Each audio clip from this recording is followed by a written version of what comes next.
Let's see. Let's go back to Peak Talk.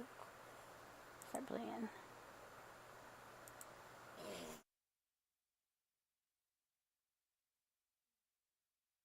Just start playing. There we go. Checking for monsters under our bed. So I could share it. We are the monster. Oh shit, it played. Did you play it? Yeah. Oh, okay. I was like, what the fuck?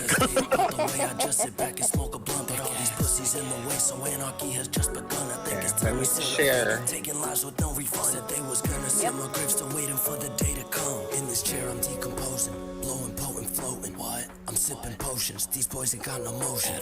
Gripping my blade, put this shit to my face. I'm licking the blood from all of my enemies away. This is not a hit and run, but I'm coming for you one by one. Walking around the shards of your big red mouth, and taste you won't forget. This is not a hit and run down, but I'm coming for you one by one. The song is a monster's lullaby. Let's count the lights you just goodbye. Everybody got their hand out. All these haters on my dick, I swear you motherfuckers. You know what me and Maddie do sometimes on the chats, on the interview chats? What's that? We have like interview stuff, right? We have like an interview list of.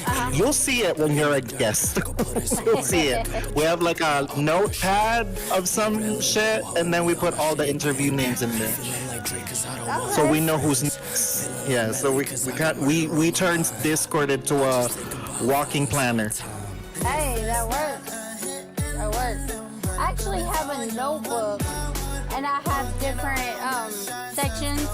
Like my first one was with Laydee Keys, my second one was Obscene, and then this one with you. So I write everything down because I'm a writer. I love to write, so. That's good. Finally, at least you're recording all the things though, so I can finally see the episodes. Yes, yes.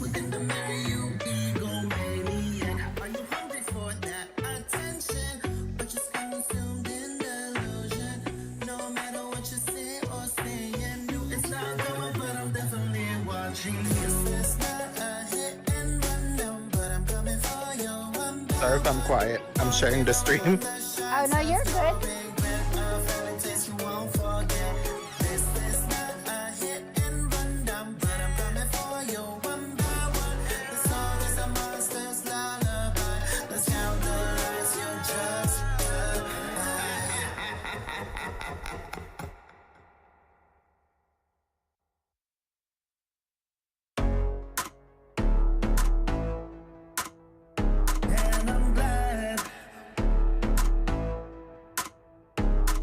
Not gonna lie though, soon I need to transfer all my music to DistroKid. Yeah. It's been so long since I've been on DistroKid. I don't even remember what I do got on there. I need, because I'm kind of nervous. Damn if I put that tracks on the paywall. I mean, if they can get rid of the live stream, what next are they gonna get rid of? And I don't understand that. I mean, like you said in the call we had, eventually everybody's gonna go to YouTube anyway, so it's better if we just went to YouTube, but damn. Yeah, they didn't tell anybody at all. No. That's what it is. Oh, not at all. That was wild. But whatever, we're here. Right. We're doing our best we can with what we have. Exactly. But hey, at least you know what? The thing is, YouTube is a bigger platform. Yeah, it is. It is. So I think it's better space. If you really want to get out there, then yeah, go YouTube, go platforms. Because BandLab, by the end of the day, it's just a small app. Like, there's more bigger apps out there and bigger social media platforms. Right. And it's better that people take a chance as early as possible while they're starting their music on BandLab, because you never know You true. could be the next Post Malone. You know what I mean? It's You true. never know. And I always hate, I hate playing my own music because I feel like that's being cocky. But I mean, look at who I rap with. I mean, Purple X, D-Evil, you know, I rap with a lot of people that have big names on their lap, you know, so it's like... Yeah, at the same time, you're a rapper though, lady. Mm-hmm. So, by proxy, you need to be cocky. If you think about it. You know what I mean? It's in the brand. Like, have you ever heard of a humble rapper? Like... Yes. Yes, I have. I'm a humble rapper. I try to be anyway.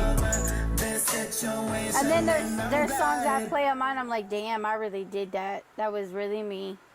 Exactly. You have to be cocky by proxy, though, because that's what rappers do, technically. I mean, you know, not to compare to the brand new rappers that talk about, like, oh, I'm the best, sucking dick, or, like, shooting their ass open for guys or whatever. It's just, you know.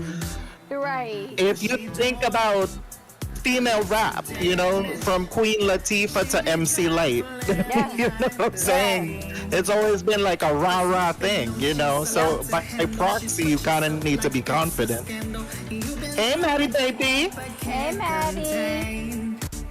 She puts you in like you're her possession, leaves you out after intense aggression. Well, I think that's what it is. Yeah, and then I listened to some of the older stuff. I don't know if you tuned in to my first show with Laydee Keys, but we played a lot of stuff that we did back in the day. And it's so cringeworthy now. I'm like, oh my God, like what the fuck was I doing? Hey, listen. The thing is, like, the good thing about things that we've done in the past, like, let's say, if you were a teenager, like, around 80s, 90s to 2000s, it comes back. It comes back. Yeah. Yes, it will come back to haunt you. Yes, you will see your children wearing the same thing that you wore. The same thing that your mom criticized of you for wearing. Yes, it comes back. I'm telling you. The real truth though, lady, your mom, if you think your mom was just being a pissy pants, no, the real reason is because she wore that. Yeah. That's the truth. She wore that. My kids were like, my daughter was like, Mom, I was at school one day and I wanted to hear your music, so I turned it on YouTube and was letting my teachers, and I was like, no, no. Because it's this shit that's like, you know what I mean? Like the freaky shit. And I'm like, oh my God, what is wrong with you kids? Listen, nowadays, there's no such thing as freaky shit. Like, we got like fucking Ice Spice and Sexy Red over here saying the most nastiest shit on the radio. When my dad was in prison, he used to have a CO that would let him call me. And my dad was telling him, my daughter does music, she's a rapper. And so he was like, do you got a YouTube page? And I'm like, yeah. So my dad and his CO and a whole bunch of other inmates decided one day that they was just gonna go to YouTube and just listen to my music. I'm like, oh my goodness. That's what I said. Oh my God. In prison? Yes. Wild. Yes. Your dad is wild for that. Hey, damn. My dad is awesome. I love my dad. That's crazy, but hey, at least you have fans in prison. Come on. Right. Oh my God. Can I just say this song that's playing right now was made by accident? I like this song. It was made by accident. I wasn't even supposed to make like the album that I had on BandLab recently. That wasn't even supposed to happen. Yeah, I mean, I plan on dropping another album whenever the lovely Maddie gives me some beats.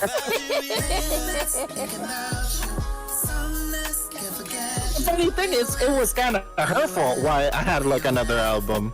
It was kind of low-key her idea. She was like, no, why not put out another album since you brought a lot of new tracks lately? I was like, not a bad idea. You see, it's her fault that you have an album, and it's her fault that I don't right now. See, Maddie? I told her I'm gonna get her rapping. She's gonna have to rap on a track with me. Always gotta sync with the ship. You on my team, I'ma show you how to run the play. Yeah, she gonna have to jump on a rap with me. Got me open like a hallway, you and me always. I'm on a mission, but with you, I'm calling it a contest. No contest when you know you dealing with the best. You keep attitude going in she and was out given, on so me. I called up Tone so I could get her on the phone and she could come back home celestial. Cause I don't wanna roam the galaxy alone. It's all about you, cause I don't wanna rule it alone. They be the one and only D-Rel, Evil and Tone. D-Rel? Yeah, I'm here. It jumped a little bit. Don't worry. I told you, Discord is shitty lately. So if I went mute, it jumped a little. Damn Discord. It's been like that. Yes. I like this song. Thank you. I kind of wanted to do like an Y2K sound, if you think about it, and the perfect rapper for it would probably be D-Evil. Yeah. Just fits his sound. We definitely encourage different, you know what I mean, different flows and stuff. And like when I first started Different rapping, styles. yeah, when I first started rapping, I was reading off paper. Everybody could tell. Like I had no cadence at all. Hey, the more you do it, the more you learn. Yep. Yep. Same with singers. I mean, if you think about it, not everybody who sings actually sings in the beginning. Yeah. Well, see, that's the funny thing. When I was in high school, I had a scholarship for vocal and instrumental to Berkeley. Oh, shit. Yeah, and I quit school like a dumbass and lost my scholarship. So, Damn, girl, what you do? yep, I fucked myself up really, really bad. I mean, it wasn't like I didn't quit school. You didn't because I expect? You didn't expect that this will happen? Nope. Oh, Nope. shit. And it's like, I didn't quit school because I was running the streets. I didn't quit school because I had kids. I didn't quit school because I was doing stupid shit. I just fucking quit school. Like, just quit school. Just because. Just because. And it took me like 19 years, but in 2022, I got my GED. So, yeah. You know what? I'm gonna say to that just means you weren't ready that time. Exactly. I do believe everything happens for a reason. I do believe that. Exactly. Now that you just mentioned that, because I was gonna say I interviewed someone like last week, Renita. She even said like, you know, everyone has their own time. Yep. Like she was literally 26 when she went to college to study musical theater. And mind you, 26 is too old for musical theater that time, because usually when you start like 18, 19. You know what I mean? 17, 18, 19. But she was 26 and she made it. See? And she was a mom that time. Yeah. And my kids, you know, they encourage, motivated pretty much for me to get my GED. You know what I mean? That's good. Even if I don't go to college or I don't, you know, like, I went to college for a little while for business administration because I've always wanted to open my own bakery where I've done cakes for 17 years. But Absolutely. I wasn't ready for college either. So at the time I was working a whole lot, so I wasn't ready for college either. But if it's meant to happen, it'll happen. Yeah, exactly. Same here. I'm not finishing school yet, but one day. Right. And I mean, it's not like I can't make cakes and sell them. I always have, you know what I mean? But I want my own bakery and my own, you know, everything. Yeah. You have a goal for yourself. That's good. Yeah, absolutely. Because me personally, I just want to make money first before I Yeah. go back to school. Yeah. I mean, it's always been in the plan. You know what I mean? I don't think Yeah. anyone who doesn't want to go back to school, if they Right. can, it's But you just need that, money to make money. Like you yeah, need money to make money. exactly. So I need money first, and then I'll go back to school, and then when Exactly. I'm ready, when I finish everything, then yeah, I'll make Yeah. more money after that. Cause fuck Absolutely. it. Let's see. I don't know how many people we got watching, but welcome to our show. Welcome. Yes, welcome, welcome. Like and share the live, y'all. Share it with your friends. Yes, and if you don't have no friends, share it any damn way. Yeah, share it. If you don't have friends, share it with your imaginary friends. That's If you right. don't have imaginary friends, share it with a homeless person. Right. Whoever you have, your neighbor, That's fuck a good it. one. The cat, the dog, it don't matter. Share it with some damn body. Yeah, share it with somebody. That's great. How's the weather over there where you're at? Oh, it's colder here now. Is Like it? usually during the bird season, it gets colder. Usually on the summer, it's like 100 something degrees. And you're in Cali, right? Yeah, but I'm like in the edge of Cali, like bordering to Arizona, because I'm in the Palm Springs area. So it's Got like you. almost Nevada, almost Arizona. Gotcha. I know I used to book like vacations for people, and they had some reservations over in a certain part of California, and there was snow. And I was like, how the hell is there snow in California? I mean, here in Oh, Kentucky, you got all four seasons in one day. So winter, summer, spring, and fall, you take your pick. So I mean, trust me, I was shocked too until I found out there's a thing called Big Bear where it actually snows like fucking Colorado. I was like, oh shit, it's actually snowing. Oh, really, it's actually ice. Yeah, because it's on top of the mountain. You know what I mean? Usually when mm, it's on the mountain, that's where the snow hits. So I was like, oh, it actually snows in California. that's crazy. That's what I said. And then my sister, she lives in Florida, and she was like, it is so cold here right now. And I was like, why? She's like, I don't know. Shit. Trust, trust me, it's a weird thing. I know. It's been a weird thing. I mean, it's crazy. We was able to see the Northern Lights.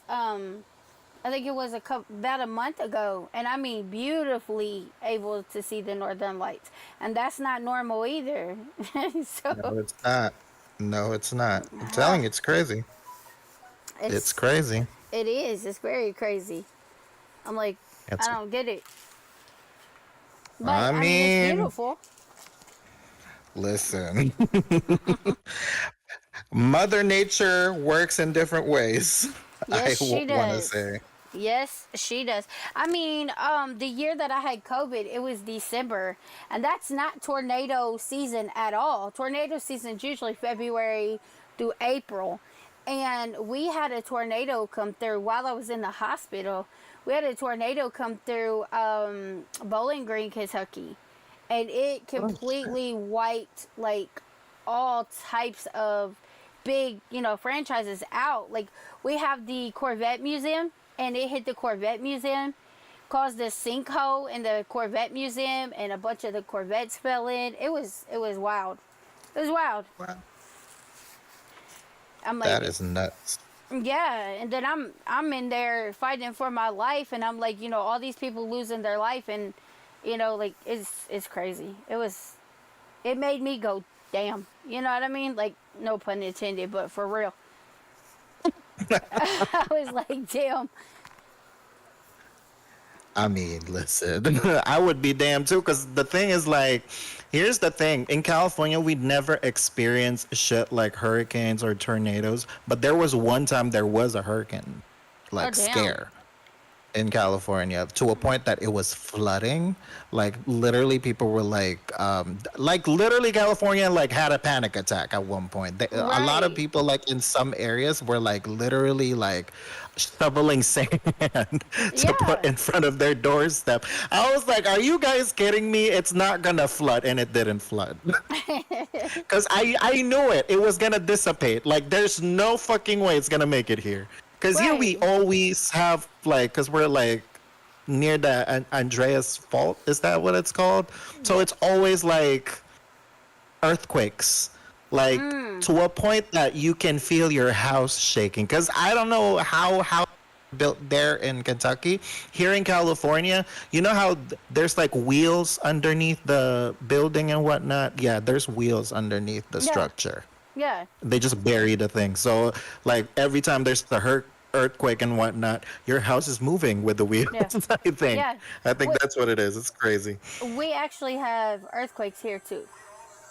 It's Oh not wow. it's not like ever like really serious. Like It's I've not never active. right. I've never experienced a serious one, but there have been. And see, I used to live up northern Lexington or up northern in Lexington, and my mom and my brother used to live where I live now, down here in the south part, and they used to tell me all the time that they could feel earthquakes, and I'd never experienced it. So like I never, and then there was one time when I first moved down here that I felt my house kind of like, shake a little, and I'm like, did somebody just blow something up underground or something? Like, what the hell? Because I never experienced it. So that was my first time ever. Oh my goodness. Yeah. I mean, I've been in tornadoes, obviously. We get a lot of Oh them. damn. We're If I considered experience we're if I considered in Tornado Valley. We're part of the Tornado Oh, Valley. tornado valley. Oh shit. Hmm. If I live in Kentucky, I don't want to like see a tornado because I feel like if I pass out, I'll wake up one day and I'll be wearing red shoes and whatnot. The And you'll fuck? be in Kansas. You're not in Kansas anymore. I've actually been to Kansas, and I Oh thought, my goodness. listen, my uncle, I went up there when I was 15 years old, and Oh, I went up there to help my aunt and uncle out during summer break, and my uncle, is it dry over there in Kansas? God, yes. Oh God. Well, I would say in Missouri. In Kansas, let me tell you, I get up there, it's a 13-hour drive from where I live, okay? So Uh-huh. we get up there, and my uncle's like, I'm going to take you through town. He said, don't blink. And I said, what do you mean don't blink? And he's like, What do you mean? you already missed it. Like, literally, you ever hear the saying, you could throw a rock from end to end? Uh-huh. That's literally what he meant. Like, I could pick a rock up and literally throw it to the other end of town. That's how small it was. And that's not kidding. Oh, Like, wow. I'm not joking at all. Like, Oh, not joking. that's weird. it's I've it's only fucking wild. Have you experienced a situation where like okay, so you're like in two different cities, right? So Hmm. you know how the other side is like raining and then the other side it's not. Yes, all the time here in Kentucky. Like, So basically seriously. like you pass through, like it's sunny over here and then you pass Yep, through, it's all of a sudden raining. I was like, yep. what the fuck is going on? Like, It's seriously, like you cross the border. It's weird. I'm like 20 miles away from the next city, and like you Uh-huh. can sit, like, right when you get ready to cross over to the next city, you can sit and see, or even where I'm at, because there's a bunch of mountains here. Like, you can look off in the distance and you can see the rain.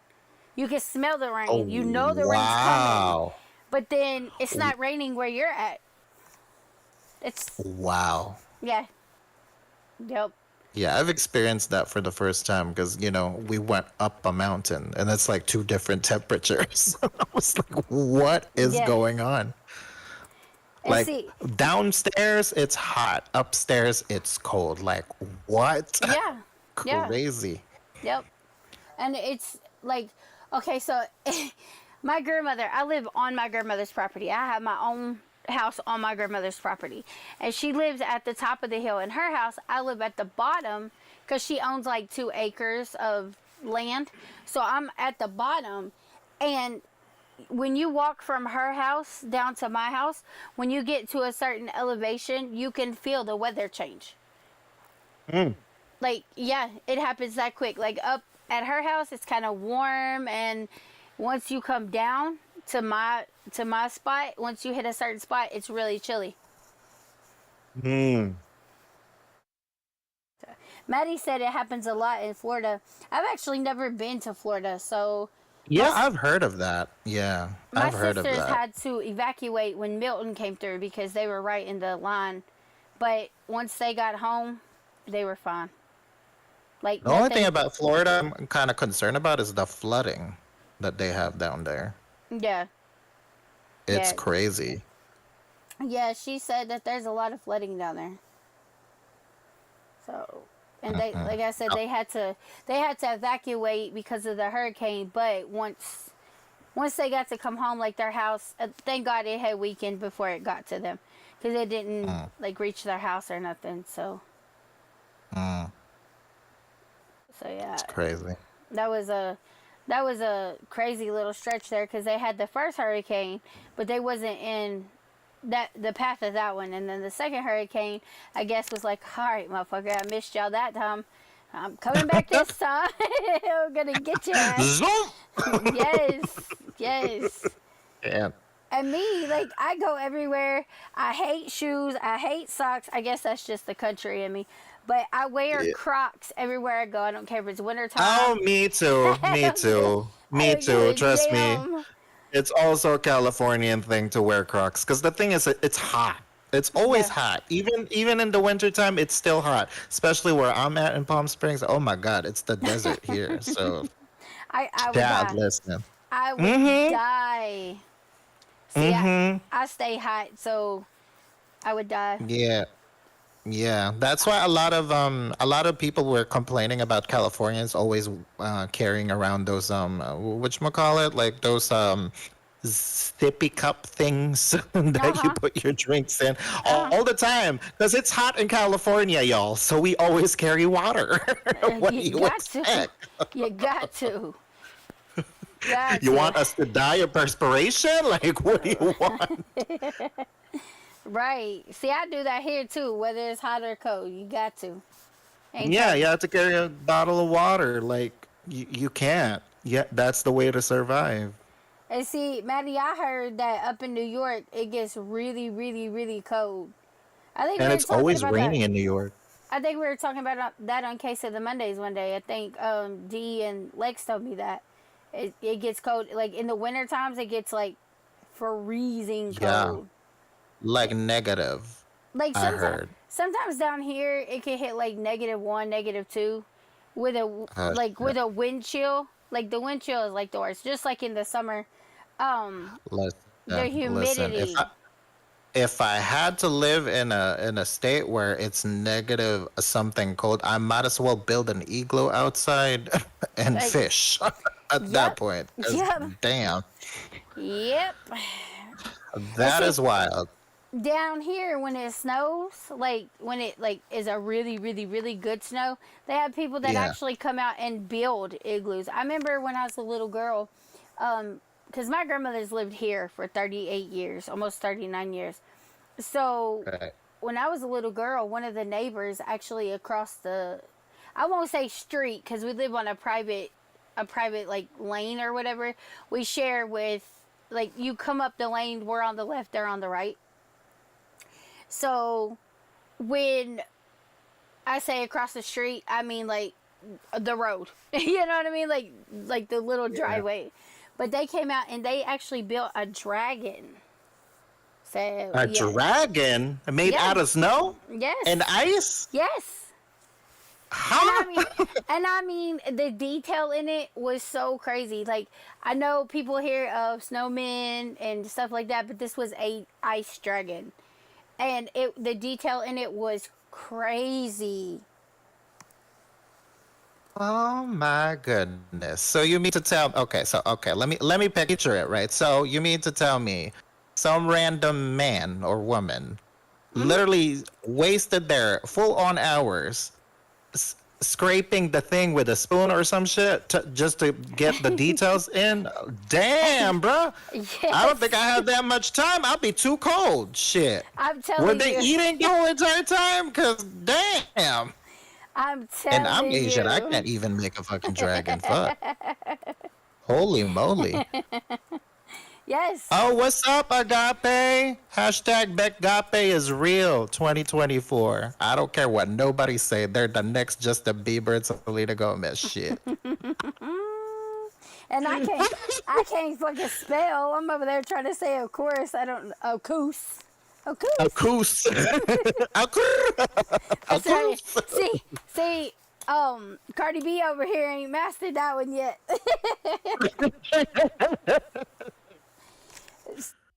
That's crazy. Oh my god. Because I'm the telling first you, person, if you ever get famous, you need to meet Cardi B. I'm just letting you know. Cardi B. I love her. I love Cardi B. Exactly. I kind of wanted her to be like the next. If the nanny does a reboot, I kind of want her to be like Fran Drescher. Yes. Right? Yes. Like, because her fashion, it reminds me of Fran Drescher. Yes. And she's like, I love her. Like, I do. See, Oh my God. I watched her on Love and Hip Hop. She was ratchet. Ratchet as hell. I don't care. I don't care. I love her. My thing about her is, like, you watch her on Love and Hip Hop, and then you see her now go from this ratchet woman to fashion. a family woman. You know what I mean? Like, yeah.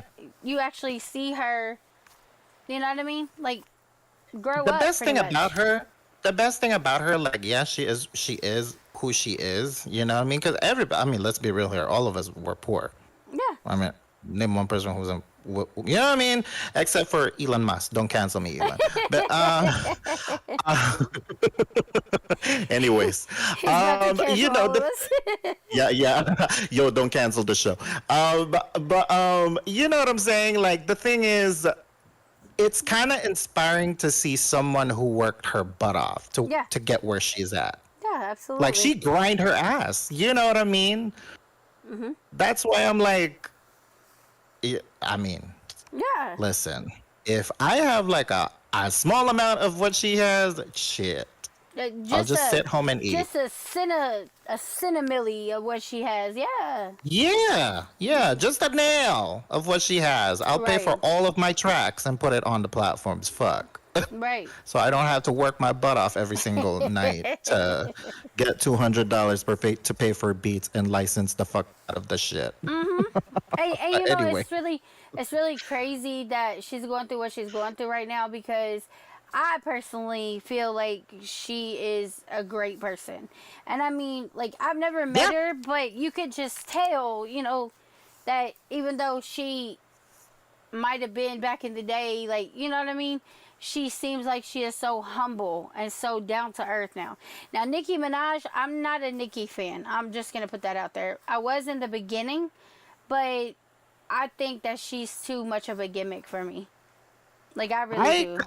Yeah, here's my thing about Nicki. I used to love her just like you do. And I mean, don't get me wrong. I still love her music.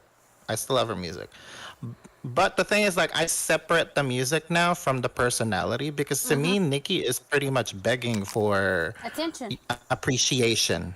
Yep. Not even attention, more like appreciation. I'm like, I'm sorry, girl. I get it. The young girls should pay homage to you, but girl, you can't beg for homage all the time. Like, if they don't respect you, move on, girl. Like, and it's who like, cares if they don't?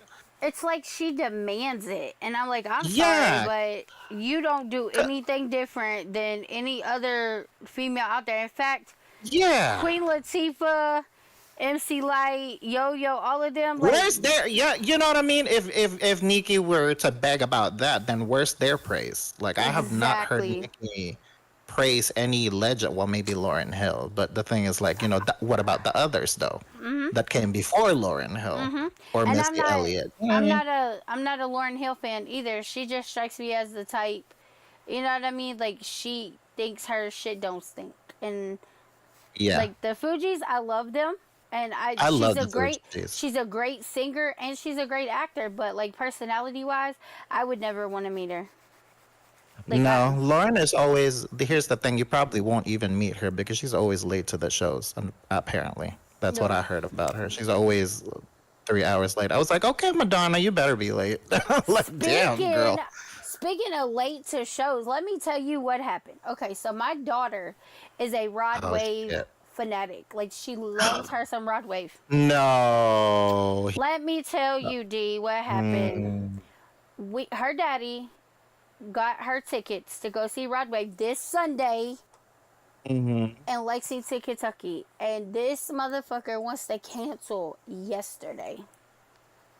My baby is heartbroken. And I get it. They said it was due to unforeseen circumstances, but his manager passed away, and his manager is his uncle. So I get that, but this is all my baby has been talking about for 2 months is how she's going to go see Rod Wave. And they're supposed to refund the money back to my debit card. And we were I told her, I said, if they do that before tonight, we would go see Jelly Roll, because Jelly Roll's up there tonight. But unfortunately they didn't, so bless her little heart, she's so upset. So upset. wow. So I would be too. I would be too. Listen, if I had like tickets to like a Doja Cat concert or like a Rihanna concert or like a Britney Spears concert and their asses don't show up, oh girl, I'm removing all their merch, all the CDs, Yep. all the fucking T-shirts. Yep. I'm throwing them in the trash, bitch. Like see, who the fuck? when I think it was like 2000 and maybe 8, I was a huge Plies fan. Like, I love me some Plies. He was also coming up there to Rep Arena, and me and my 2 sisters were actually going. We had front row seats, and we were so excited. 30 minutes before the concert, his punk ass cancels. Shut the fuck up. Yes, I was so mad. What's up, Ra? I was so That would piss pissed me off. off. What's I was up, so bruh? mad. That would piss me the fuck off. I threw all his CDs away. Oh my goodness. Like, I was so mad. And then, Lil Flip. You remember Lil Flip? Yeah. Okay, so my mom bought me tickets to go see him. And it wasn't at, like, a major arena. It was at, like, a hotel. They were hosting a little party. And he was supposed to come and perform. And he was supposed to be there for hours. And meet and greet, all this other shit. He's supposed to be there from 11 to like 3 in the morning. He did not show up until 2 o'clock in the morning. Left at 3 o'clock in the morning. And the only thing he did the entire time he was there was talk shit about T.I. And I'm not a T.I. fan either, but damn, get off his nuts. Like, get off his nuts. That reminds me of how Iggy Azalea used to talk about fucking T.I. all the time when she was around. Right. I'm like, See, Lord. that's the only time I agree with Nicki Minaj though, because she kind of clocked her because she knows that fucking T.I. wrote her shit. Yeah, hell yeah. And you know what's crazy? I'm sure Nicki's had ghostwriters. I'm sure Cardi's had ghostwriters. Of course. When you can actually tell that the artist has had ghostwriters, that's when it becomes like, you're not real. You know what I mean? Like, you're not real. Absolutely. Here's the thing about Cardi B. Yes, it's kind of true that she doesn't have ghostwriters, but the thing is, like, you can never tell because she knows how to perform it Exactly. in her own way. Exactly. As for Nicki, I mean, I've seen her write her shit like on video, but 100% the industry. Majority of the artists, let's be real here, they do write their shit.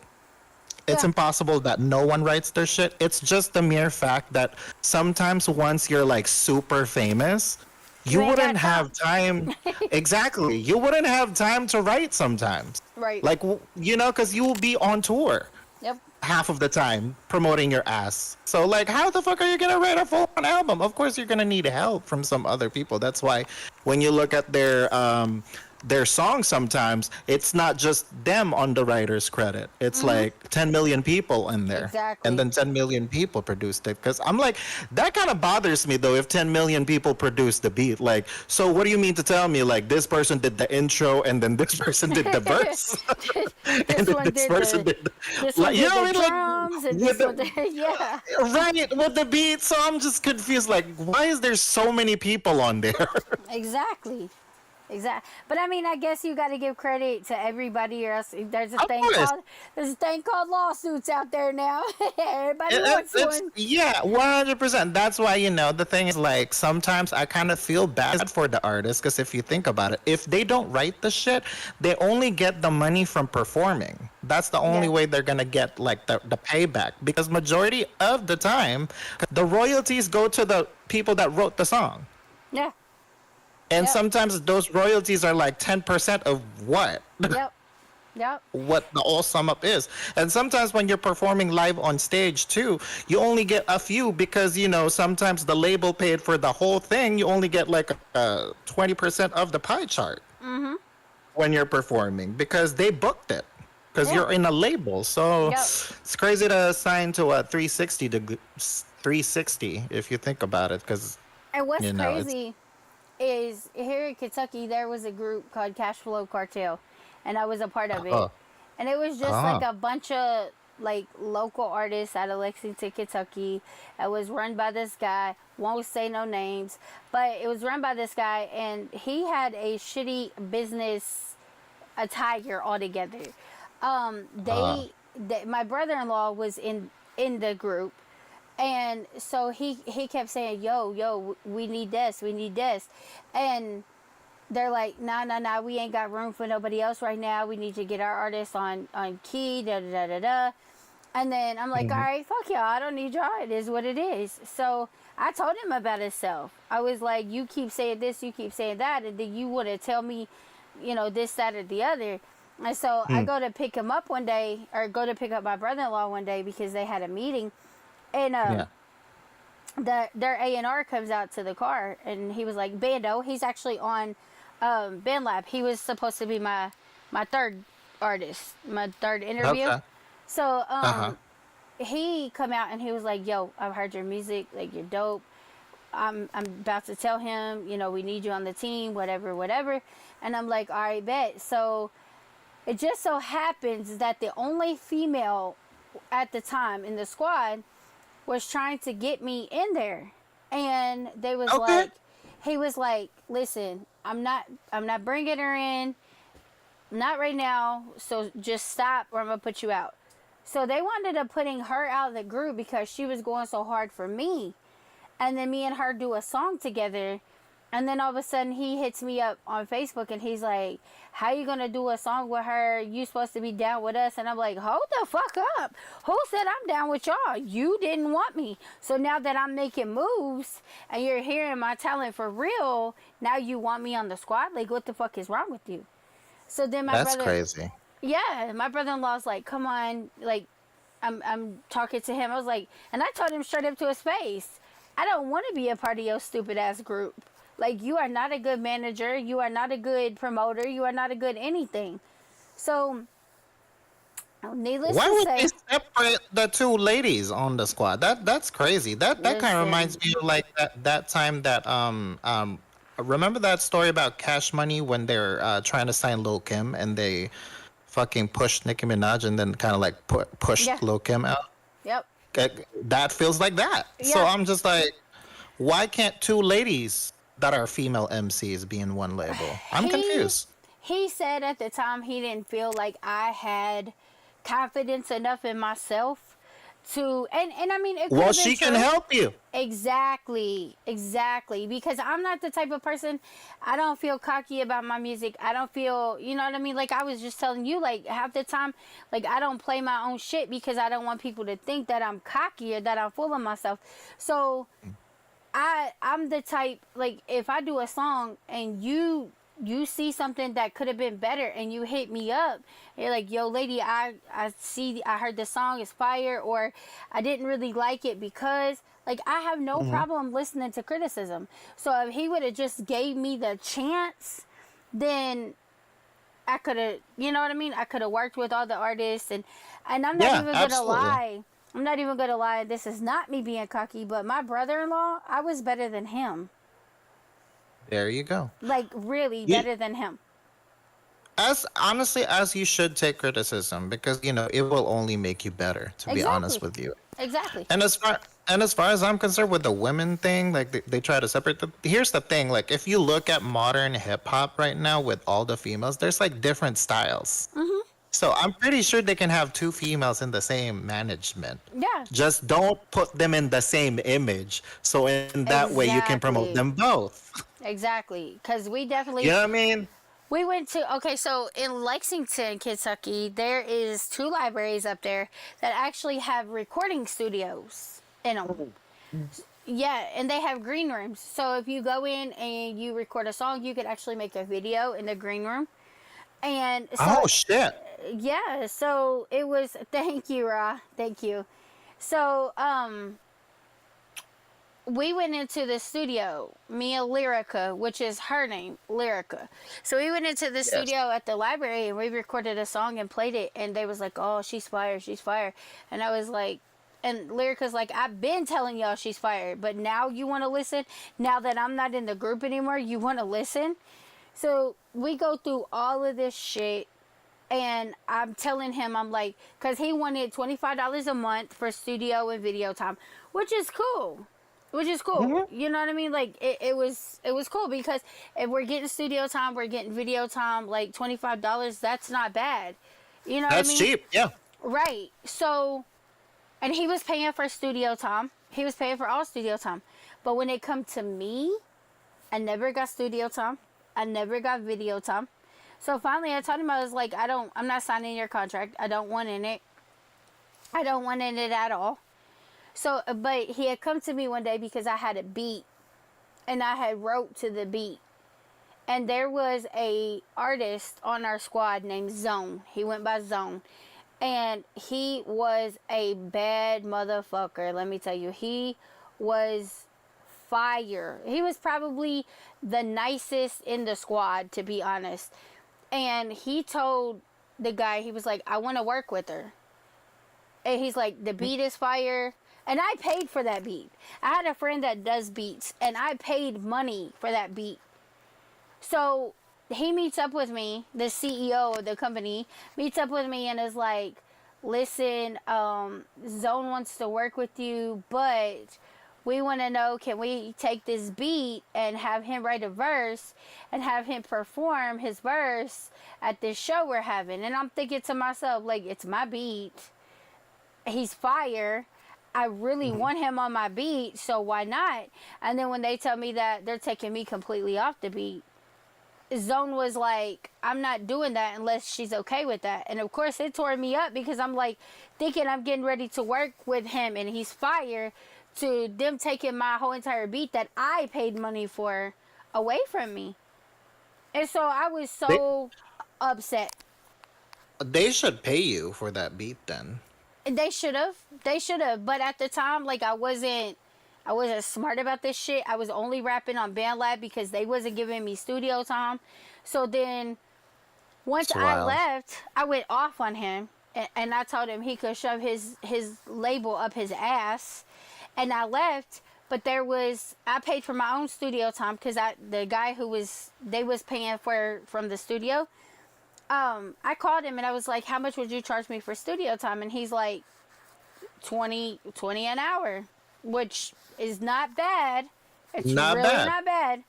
So I went up there and one of his artists, the guy who has the studio, one of his artists, I shot him a beat and he's like, "Oh yeah, I fuck with this heavy." The song is actually on BandLab and it's fire. I will re-drop it, but it's with me and King and it's Lord, I would have to forget the name of it. Let me see. Down for You. It's called Down for You. And it's fire. And once they heard that, once the CEO of the squad I was on heard that, he was in my inbox, "Yo, Laydee, I gotta get you on the squad. We gotta get you in the studio." And I was like, "Fuck you. Are you fuck kidding me? you, fuck you. So yeah, no, and Yeah. Zone had no idea I was upset. I didn't tell him I was upset because, like I said, that was my beat, and he was fire. I wanted him on the beat. So when he performed, I was actually there that night, and I was like, I could have performed too, but you know, they didn't want me to do that. So I'm like, okay, but just listening to him do that beat, like, it made up for the way that I felt. Like, it really did. 100%. Honestly, this is my advice, not just for her, but for everyone. My advice is probably just go independent. Like, fuck those fucking politics with the labels. Because like, you heard it from her, like, how shitty that story was. Because that's the only reason I don't want to be part of the label. Because they're, you know what I mean? Because singer Yep. to singer, they would compare you to another singer. Rapper to rapper, they compare you to another rapper. And then they see who's best, and then that's who they expose more. And I'm not getting Which is ready to let a label take me because I know what type of person I am. Like, yeah, yeah. back in the day, I did all the sexual songs and I did all the freaky songs, but that's not me. That's my music. You know what I mean? Yeah. So I'm Yeah. not getting ready to let no industry take me. Like, when Scarlett first came out, I could not stand her for some reason. And then I listened to that hardcore shit, and I'm like, you know what? She's fucking fire. She is fire. And now they're trying to make her a sex symbol. And I'm like, girl, please don't let them do you like that. Because that's what kills me about the female rappers. I'm like, they want to They turn you take into a you, sex bot. yes, and make you something you're not. And I'm like, I can never do that. I could never do that. I would definitely have to be independent. Yeah, because that's what I see with a lot of rappers. Like for example, Lotto. Like if you listen to her older stuff, she sounds fire as hell. Yeah. You know what I mean? Yes. But they turned her into this mainstream sex kitten because they see Ice Spice and Sexy Red selling like that. So I'm just like, you know And what I I'm mean? sorry, but Sexy Red belongs in a trash can.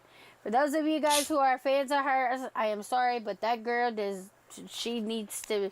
All of her She even music. said that she's not really like an artist like that. She's definitely not. She's for the Definitely not. money. Now, I'm gonna tell you some of my favorites. Eminem, no doubt. Mm. Love me some Eminem. Eminem is the He's the greatest. current king of rap. Yeah, Yes. he's the current king of rap. Lil Wayne. Lil Wayne is probably one of my favorites. Like, I love That's me some another Lil king Wayne. of rap. Love me some Lil Yeah. Wayne. Um, Joyner Lucas, I'm starting to listen to a little bit more of him. I like him. He's cool too. I'm not really a Kendrick fan. I mean, I am, but I'm not like he's not somebody that I sit and listen to every single day. You I know? listen to early Kendrick. I don't Right. listen to modern Kendrick. Right. Yeah.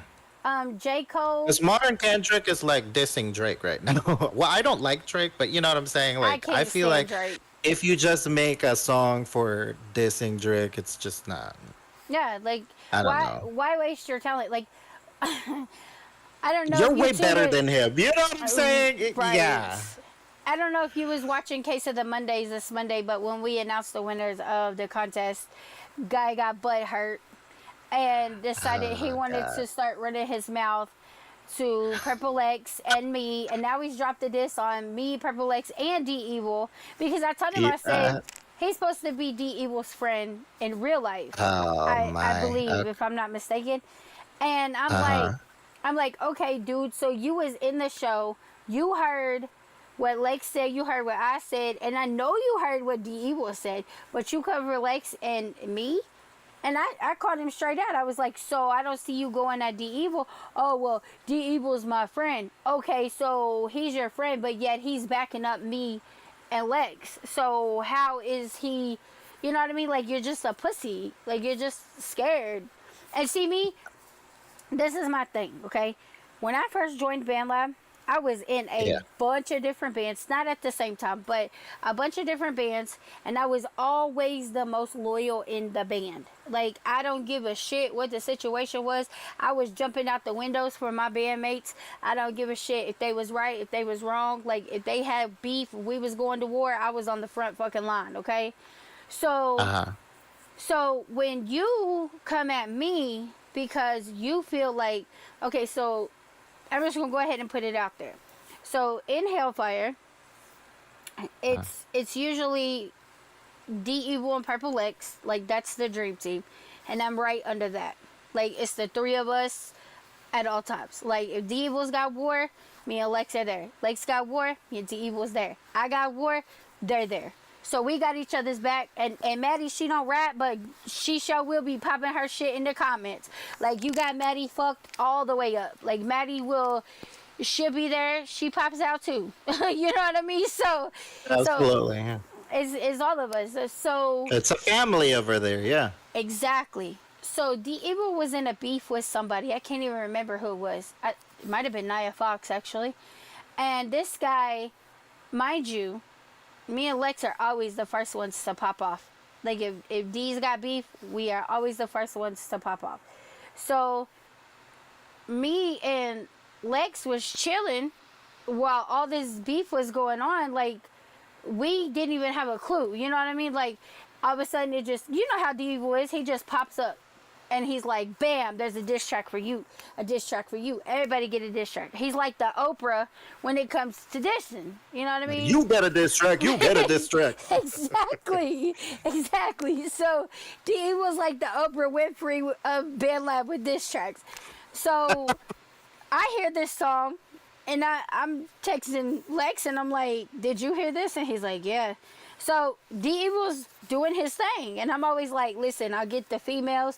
You just let me know. But he was going in. So, I felt no need to jump in. If he needs me, he's going to tell me. Well, this dude decides he wants to pop up and start dissing a female, even though D-Evil already had it under control. So, then he wants to go in the chat talking about some,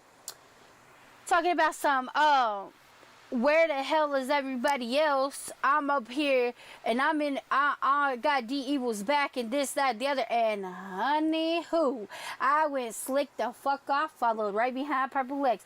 We was both going the fuck off on him. I'm like, who the fuck are you? This is the first time you ever jumped at anybody's fucking beef and it's against a female? A fucking female. You gonna pop off for a female, but where was you at when we was beefing with this dude, this dude, this dude? And I'm the type, I fight men too. So everybody gets at least one diss track from me if they come at me. Yeah. As long as they tag me right. A lot of motherfuckers diss me. They don't want to tag me right. But you tag me right 9 times out of 10, if you're worth a response, I'll give you one. This dude is not worth a response, D. I'm telling you right now, he belongs. His music, I don't know who the fuck told him he was talented, but they probably need to go back and re-listen to some shit, because reiterate their decisions of being an artist. They need to go back and question themselves. Yes, absolutely right. What you said, like, who the fuck, what the fuck, and where the fuck? Like, I don't know. Like, and then I feel that. Go ahead. I feel that because, I don't know if Maddie told you, but majority of my songs, pretty much, because they're based on real life experiences, some of them are like catchy diss tracks. You just dance to them so you wouldn't tell. Right. But they're diss tracks. See? Pretty much. So everyone does it, even singers. Like, if you think singers can't write diss tracks, yes, we can. Listen, look at Taylor Swift. Listen, let me tell you something, okay? I'm not even gonna lie. So I was in this group called Beast Mode, okay? I was in Beast Mode. For those of y'all who was around when Beast Mode was around, shout out to Delway, by the way. We was in an active beef with Laydee Keys' Ruthless Royals. I love Laydee Keys, but back in the day, me and her had some issues, which I'm sure you heard on the show. It was caused by this stupid idiot. So we wound up beefing, and there is a singer. His name is Charles. I can't remember his last name. Charles. That's his name? Charles Jones, I believe. Charles Jones. Oh my God, that's such a fake ass name. Hi, I'm Charles Jones. The fuck? Let me tell you something. He murdered my entire squad, and we were all rappers. He was an R&B artist and murdered my entire squad. Whoa. I'm not even kidding you. He fucking murdered the entire squad. Wow. He sang on the diss track or he Yes! rap on the diss? No. He sang on the diss track? Yes. And he was he's like, that's why you just got bodied by a singing. Yeah, like, you know what I mean? And I'm like, oh, hell no. Yeah. I'm like, And then in the track, and I say that he murdered all of us because I was part of the squad. The diss track was actually against the two guys that went at them. Like, it didn't have anything to do with me, but because I was part of the squad, like, I'll take that L. I ain't even gonna lie. Wow. I'll take that L. It takes a lot for me to actually diss somebody. So if you get a diss from me, I'm coming with all the shits because there's not going to be another one. You know what I mean? Like, after you get that one diss track from me, it's a wrap because I done said everything I can say. I done talked about your mama. I done dug your dead granny up. I done pissed on your cat. I done shaved your dog. Like, I'm telling you, I done hug your kids by their toes. I don't fuck with people's kids, so that one's a lie. But all that other shit, I done in that song. You know what I mean? So there's nothing more for me to say to you after that one diss track. Like, you totally. I feel that. You know? Well, because the thing with me, when I write a diss track, I pretty much make sure I remember everything that person said to me. Yep. And then I put it down on paper. I had to learn. This was the hardest thing I had to learn. Because when you are an artist, like on BandLab, unless you know that person in real life, you can't touch that person. Absolutely. So they're going to say shit to you that gets, like, I have a brother who passed away in 2008 who technically was my best friend and my mother adopted him. So not only was he my best friend, but he was my brother, legally my brother. And he was killed in a car accident. And I talk about him a lot because, like I said, that was my best friend. Well, this guy had gotten wind of my brother being killed and he ran with that. And he was talking so much shit. And I'm like, if I could get my hands on you right now, like, I'd bury you next to my brother. You know what I mean? Like, I was so mad and I was getting myself so worked up and upset and mad. And then finally my kids' aunt was like, Des, like, you can't touch him. He can't touch you. Like, I'm not trying to be an ass, but facts are facts. Like, he is behind a screen just like you are. Like, if he was in your face talking that shit, then I would expect you to handle business. But don't let yourself, like, I was getting physically sick, D-Rel, because, like, who are you to talk shit about my brother? Who are you? Who the fuck are you? You know what I mean? And, I feel you. And so I had to teach myself that, you know, unless they're in your face, like, it's not worth getting upset about. But if he was in my face, I mean, let me tell you. it's the internet, you know. People pretty much can put a mask on here and nobody gonna know who the fuck they are. Exactly. That goes with relationship, by the way. So if you are planning to have like an online relationship with someone on BandLab, make sure you're gonna meet each other because not gonna lie to you guys, this is not a scratch and sniff situation. If you think you're gonna have sex online, what are you gonna do? Do it on the camera? You're not gonna touch that shit. You're not gonna scratch that shit and then smell, ooh, pussy juice. It's not happening. Bro, it's not gonna be lemons and oranges. It's a screen.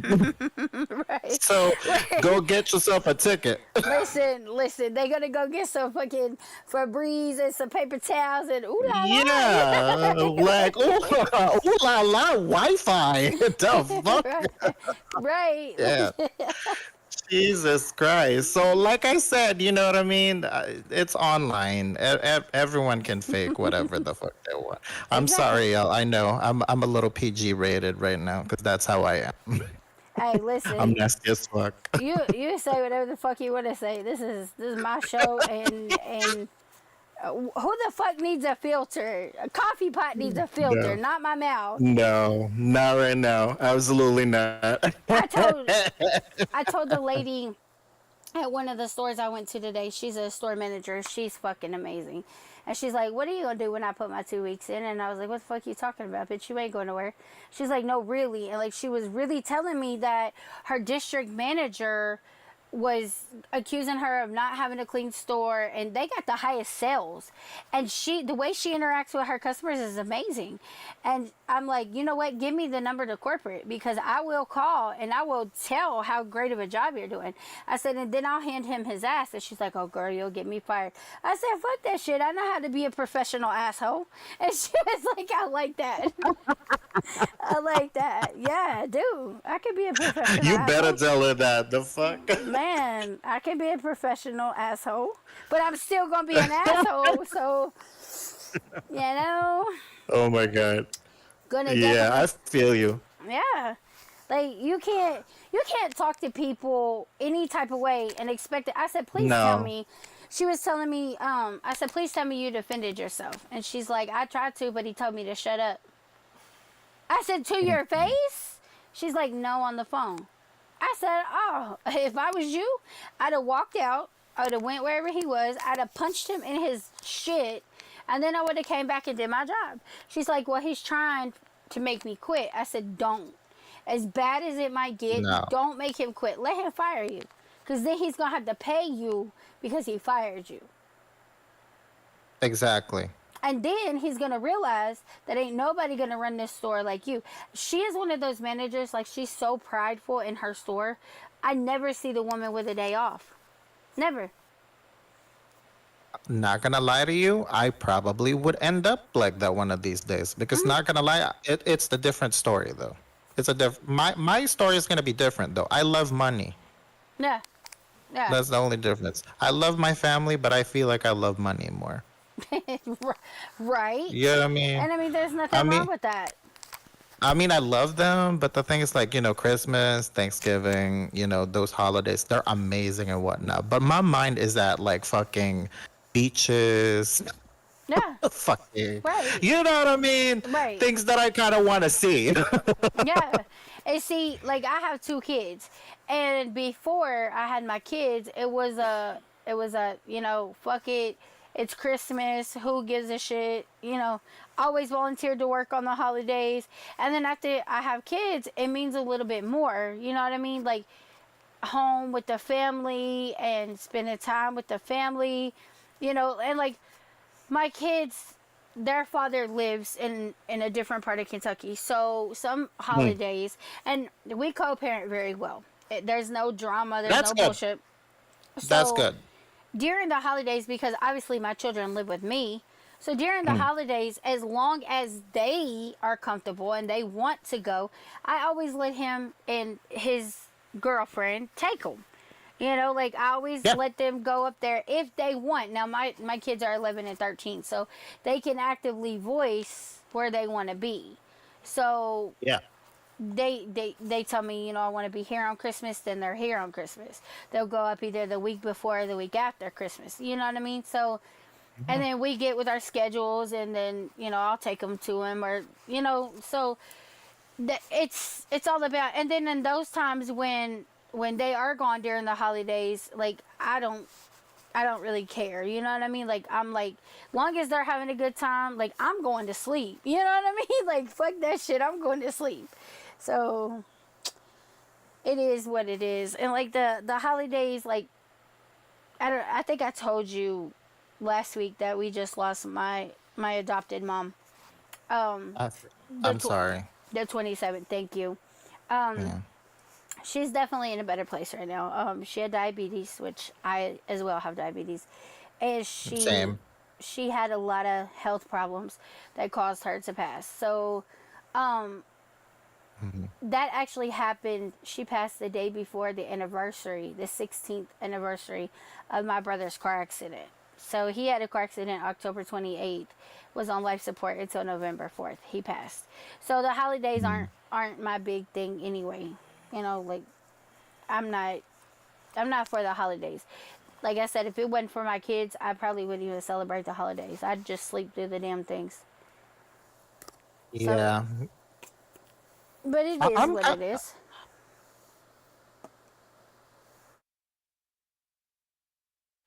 because I mean, no offense to the family, but I've seen them like half of my life. Like, give me a vacation at like Colorado, Aspen, you know what I mean, or like a Right. fucking European trip. Like, that's what I want to see. I want to make a new family, not be stuck in. Right. Absolutely. See, if you have an asshole card, I also have an asshole card. Hell yeah. I'm the queen of the asshole cards. Shit. I can't. Exactly. It's fine. It's fine. No, but honestly, I do love my family, though. I gotta Yeah. say, But like, you know, me and like my you mom have a said, special relationship. and see, me and my mom don't. You know what I mean? Like we don't. Are you close with your dad? I am. My dad actually lives with me. My dad. That's why. Because the thing is, with me, I don't have a father. Right. I'm sorry to hear that. No, because it's not. No, I know who the fuck he is. He Yeah. impregnated another person who's like twice my age at this. No, no. Well, the same age as me right now. You know, Right. Imagine one Christmas 2017, all of a sudden a pregnant lady messaging you on Facebook saying that, oh, you have a brother. Nowhere. Like what? Are I'm you like, talking to the right huh? person? I'm like, is this the right address? Return to sender. You know what I mean? Like, I do not you, want. uh, girl, I saw the baby pictures. I'm like, oh shit, yeah, that's the dad. All right, it looks exactly like me. So yeah, that's the father. Guilty. Yeah. Announcement: you're the father. So Right. yeah, so I'm just like, okay, cute. Keep Call it me over when he's there. 8. Yeah, call me when he's 8. He doesn't know me yet. Call me when he's 8. Right. So it's one of those situations. But I'm Yeah. I'm okay with like having a relationship with one parent. It's just that sometimes it's kind of hard living in a situation where you have to grow up too early, Yep. Yep. And see, fending for that's my yourself. problem. That's my problem with my mom. I am in contact with my mom. I love her. We do talk, but I think we're both very strong-headed. We're both Scorpios. So, Mm, we're both assholes. So, mm, and she when I was 15, no, when I was 16, she started on drugs really bad. And my little brother, he was on drugs really bad. My father was in prison for 25 years. So basically, I grew up by myself. And then when my mom was there, she was always focused on my brother or my stepsister or my adopted siblings. You know what I mean? So it was always, I was by myself anyway. You know what I mean? So I grew up to be angry. And then I just had to tell myself that not all people are supposed to be parents. I'm not a perfect parent. I'm not. And I'll be the first person to tell you that. But being a parent doesn't come with a book. Doesn't come with instructions. It doesn't come no, it with doesn't. warning labels. It doesn't come with shit like that. So as a parent and as an adult, I start to see the shit she had to go through when she was a single parent. You know what I mean? So I give her a lot more leeway. And then at the same time, without trying to contradict myself, I'm like, as a single parent, you should have been closer to us. Well, closer to me. You know what I mean? Because I needed you. Right. Like, you are my mom. I needed you to teach me how to cook, how to be a mom. But, she did teach me in a sense on how to be a mom because she taught me what not to do. And I'm not going to Right. sit and disrespect her because she kept the roof over our heads. She kept food in our stomach. We had everything that we needed. And for the most part, what we wanted. But it was just that personal connection I never felt to her that I felt to my dad. And she used to get so angry with me because I stayed in contact with my dad the whole time he was locked up. And Mm, she was like, why do you worship the ground he walks on and you treat me like shit? And I'm like, first off, I don't treat you like shit. I respect mm. you in the same sense you respect me. Second of all, like, you lied to me about what you do. My father has never lied to me about what he is or what he Mhm. did. He always kept it real. He always told me what it was. You know what I mean? And that Right. goes a long way with me. Like, don't try to play me when I know. It's like one of those, as a parent, you know before you ask your kid what happened, you already know what happened. So if I ask you a question, 9 times out of 10, I already know the answer. So why lie? You know what I mean? Like, why lie to me? Why do that? Because Absolutely. now the situation we had before now becomes another problem because now you're a liar. And I hate, my biggest pet peeve is when motherfuckers try to play on my intelligence. Like, I'll play that dumbass role. You think I'm a dumbass? I'll sit back and play that role. But just know, Yeah. I know. You know what I mean? Because at the end, when I fuck you up, I told you so. Yeah, because no one should tell you what to do. Nope. To be honest, you should do whatever the fuck you want to do. Like, if someone tries to contradict and say like, "Oh, you should do this or you should do that," why should we listen to you? Like, as a grown woman, you know what I mean? Like, you should be able to do whatever the fuck you want. Yeah. Nope. And You now know? I tell my mom now, listen, you're a grown ass woman, whatever you do is what you do. Like, and through everything that we've ever been through, I've never denied her access to my children. Now, if she became a danger to my kids, then that would have been a wrap. But I've never, like, anytime she's ever wanted to see my kids, she's always seen my kids. And I told her, listen, whatever you do is what you do. It's your business. It has nothing to do with me unless it affects my children. If it affects my children, then it becomes my problem, and you don't want those problems. So she's never put my kids in harm's way. She's never done anything like that. So, I mean, until that day, you know, we're good. We're good. And like I said, I love her. She's my mom. Things have gotten better than they did when I was Over the younger. years. Yeah. But I'm still not where I want to be. You know what I mean? It will heal. Time heals all wounds, I believe. So I'm pretty sure, like, you know, in time, you guys would come to an understanding. Because the thing with me and my mom, you're both Scorpios, we're both Tauruses, so we're both hot-headed. So sometimes we yeah. do have some frictions here and there. But at the same time, it's more of like, it's the communication is what's important. That you kind of need to have an understanding that here's her problem and then here's your problem. So when that plays in, it'll all work out. Especially when I came out of the closet, it was kind of hard for her coming out because, you know, we were like Catholic and whatnot. Yeah. But she understands though, because I'm like, bitch, you have gay friends. Right. Right. The fuck you judging me for? You basically birthed another one. What do you expect hanging around with a bunch of homosexuals? Of course your child is going to be one. Hello, mom. You know the funniest shit Wake I ever heard. up. The You know funniest shit. that's what happens when you listen to Janet Jackson over and over when you were pregnant, honey. You would know that your son is doing the somersaults and splits inside of your body. Of course. The funniest shit I ever heard came from my cousin who is gay. He is married, and he like Married married with a woman or married with a man? No, he's married to a man. Oh, okay. I was about to say that would be hilarious as hell. He was like, "Oh, I'm married to a woman, beard." No, but check this out. His husband used to be married to a woman and has a child. Oh, shut the fuck up! I'm dead. So check this out. So my cousin is one of my best friends. Okay, I love my fucking cousin to death. And those of you who know me know that I am not homophobic. I am not racist. My children are biracial. Half of my family is gay. And when I introduced my cousin to my kids' aunt, I said, "This is my cousin Michael."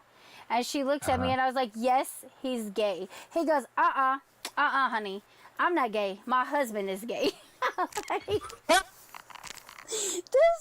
I'm fucking dead. Besides, guys, if Laydee is homophobic and racist, I wouldn't. Hello, Asian and gay. Yeah, you wouldn't be on my damn show. Come on now.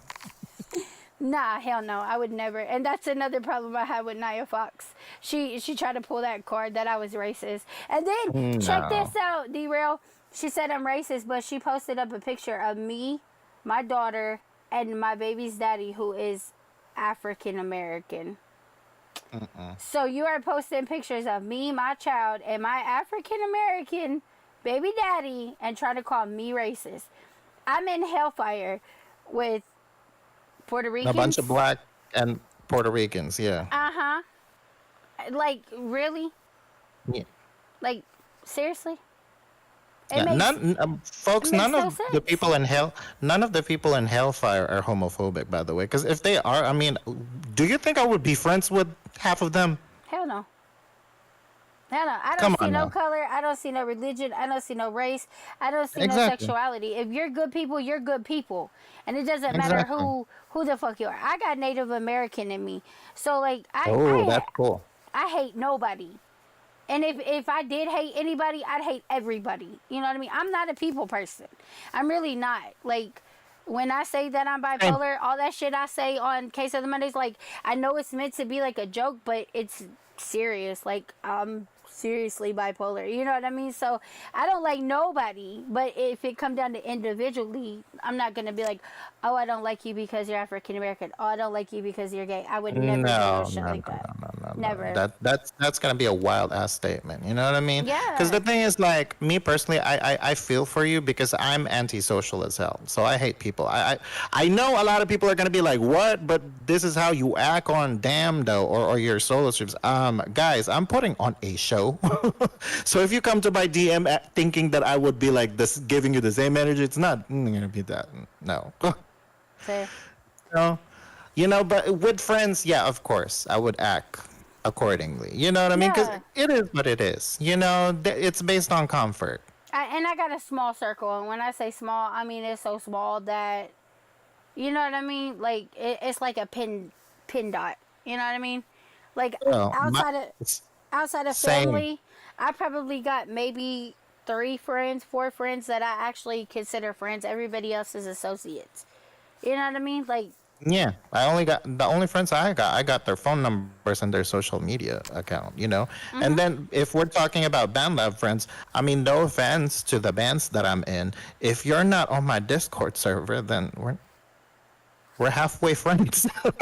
well, see, then I feel good because you got my number, I'm on your Discord, and you got my social media. So I guess that means Yeah, we're I got your friends. contact. Yeah, you know what I mean? Because the thing is, like, I feel like, you know, social media is kind of like, Yeah. I said earlier, it's kind of like a mask. You can be whoever you want. You can play pretend.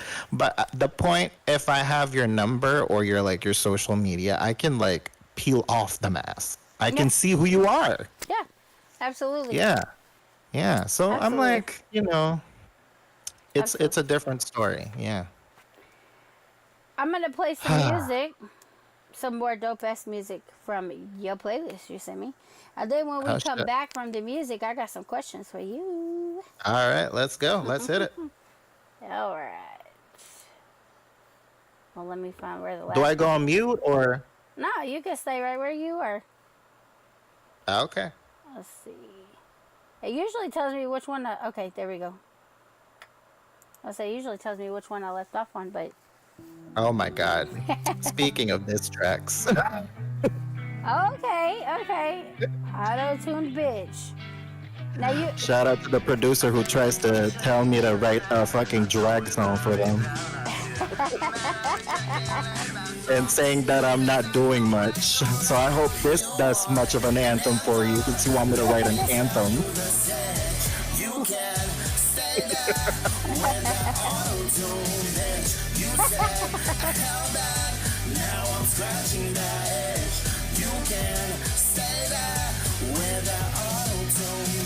Well, you can go straight to hell, and I hope you route well. First time you call, barely got a word, and you like my music. Everything on this verse actually happened. I like this. You're a letter, not a singer, you're not a rapper. Maybe a producer, but your beat sucks. I love it. He pissed me the fuck off that day. I had to write this motherfucker. Now, you said produced by. Is this the one that it's to? No. Okay. This one is from YouTube, but it's a producer on BandLab.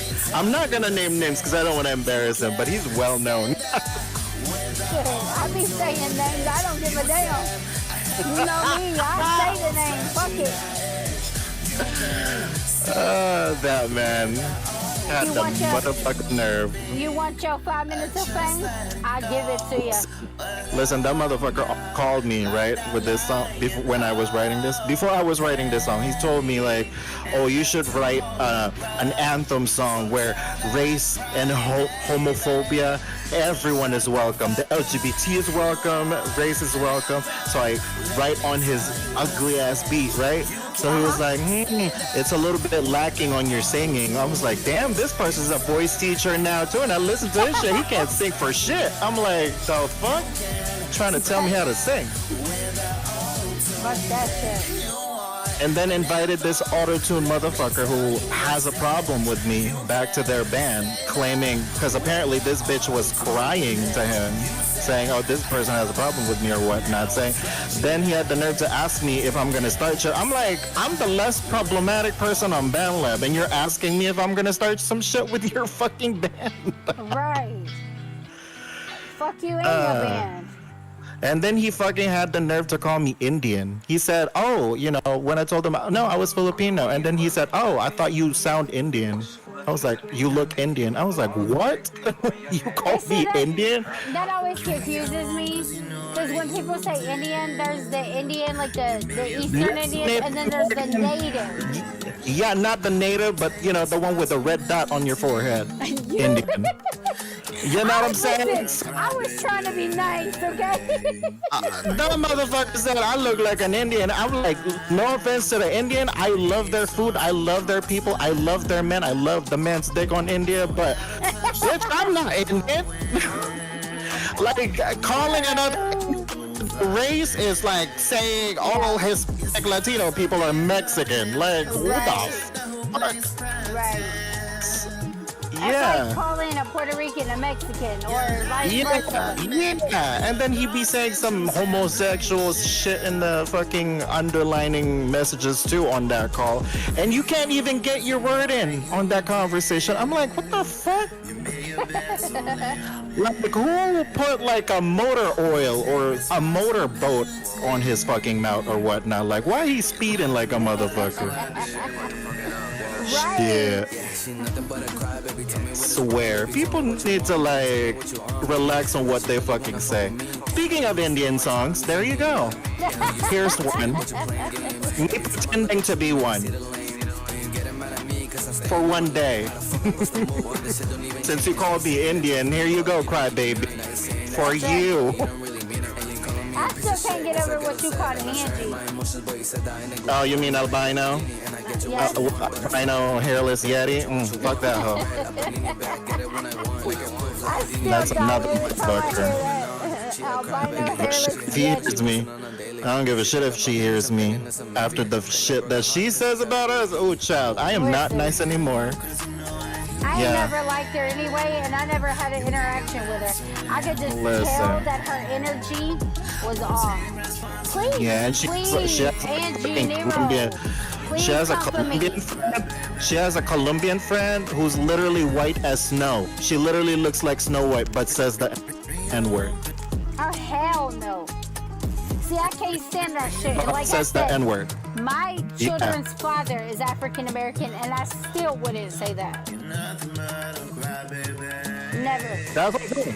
Here's the thing, like, be clarified to me, like, you know, some Hispanics do say the N-word, but the thing is, like, she looks like fucking Snow White. How can Yeah, no. she say the N-word? No.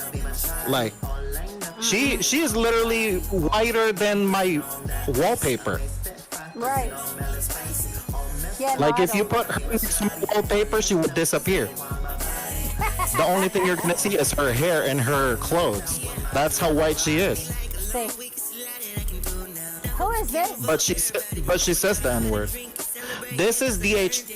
Kobe. He sounds like Omarion, doesn't he? Yes. Yes. He said I told him D.H. multiple Kobe? times. D.H. Kobe? Yeah, D.H. Kobe. I don't know. He wants to call him D.H. Kobe. I asked him what his fucking stage name is. He's like, D Hunter or Kobe. I'm like, which is it? And then he's like, just put D.H. Kobe. I was like, okay, fine. D.H. Kobe then, fuck. So I have a question because I don't want to slaughter his name. He's in the chat. He's actually the last one that just commented. What is like, how do you pronounce his shit? Who? The last one that commented in the chat. Oh, Agape? Okay. Gotcha. Well, honestly, I'm gonna be honest with you. I don't even know how his name's pronounced. Agape, add me on Discord and send me a voice message how you pronounce your name.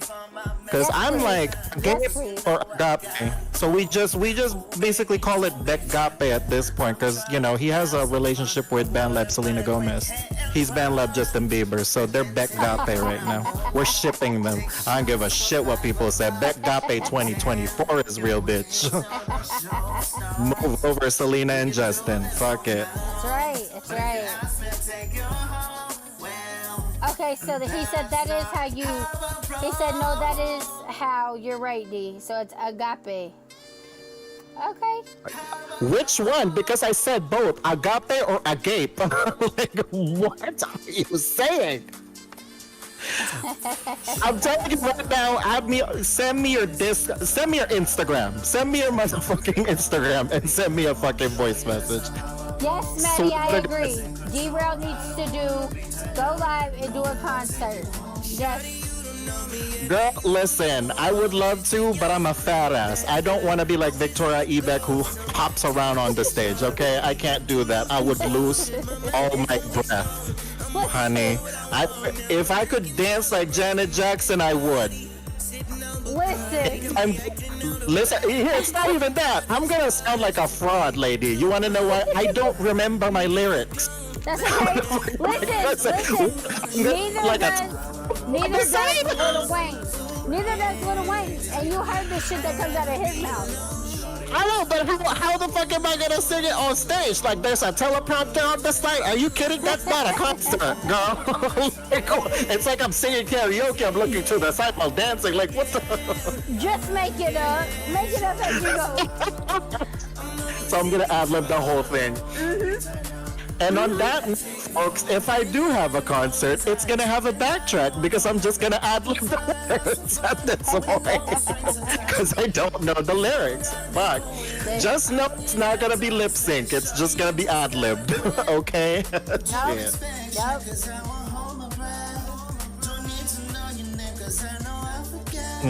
Anyway, shout out to DH Kobe for this one.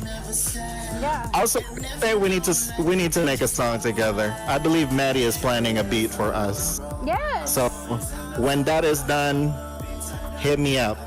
Of course. Hit me up. Of course. Now see, because you buy me dinner first, but yeah, hit me up.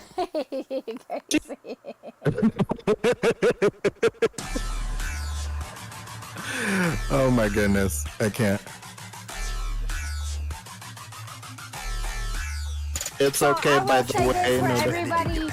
Everybody in the chat who decides one day they want to work with me, I am the type of artist, whether you go the first verse, second verse, or third verse, I like to hear your verse before I write so that I can stay with the concept. I hate starting a song. I really It's easy. It's easy. Don't worry. If we work together, I'll just finish the whole hook and then you can have all the verses. That'll work. You know what I mean? Because usually when I work with someone and it's on my track, I already got a concept. Right. Yeah, like this one, though, this was not my concept. This was D-Evil's concept. I just hopped around on what he wanted to do, and then I started the song. I love this song. I'm telling you, he's fun to work with. I gotta be honest with people, he's probably like the most fun person I've ever worked with. Like, when I tell you this shit was finished, the moment off, I was just insecure with my vocals because I keep mixing it and mixing it and mixing it and mixing it and mixing it because I feel like it doesn't sound good. Sometimes it's on key, it's just that like the mixing tends to like go left, if you know what I'm saying. So I'm a perfectionist on that end. So if you do collab with me, please do not be annoyed with me. You're gonna get multiple notifications. Listen, I'm gonna tell you right now, I don't know if you've ever heard of Flawless Benito, but that motherfucker there, shout out to Flawless because he is a dope ass artist. He is a perfectionist. So he will critique and poke and prod until it is right. Then he will upload it and re-download it and go on to the next part. Upload it, Yeah. re-download it, go on to the next part. So my No, I phone, wouldn't go that far. my phone was blowing the fuck up for 3 days straight. I feel you.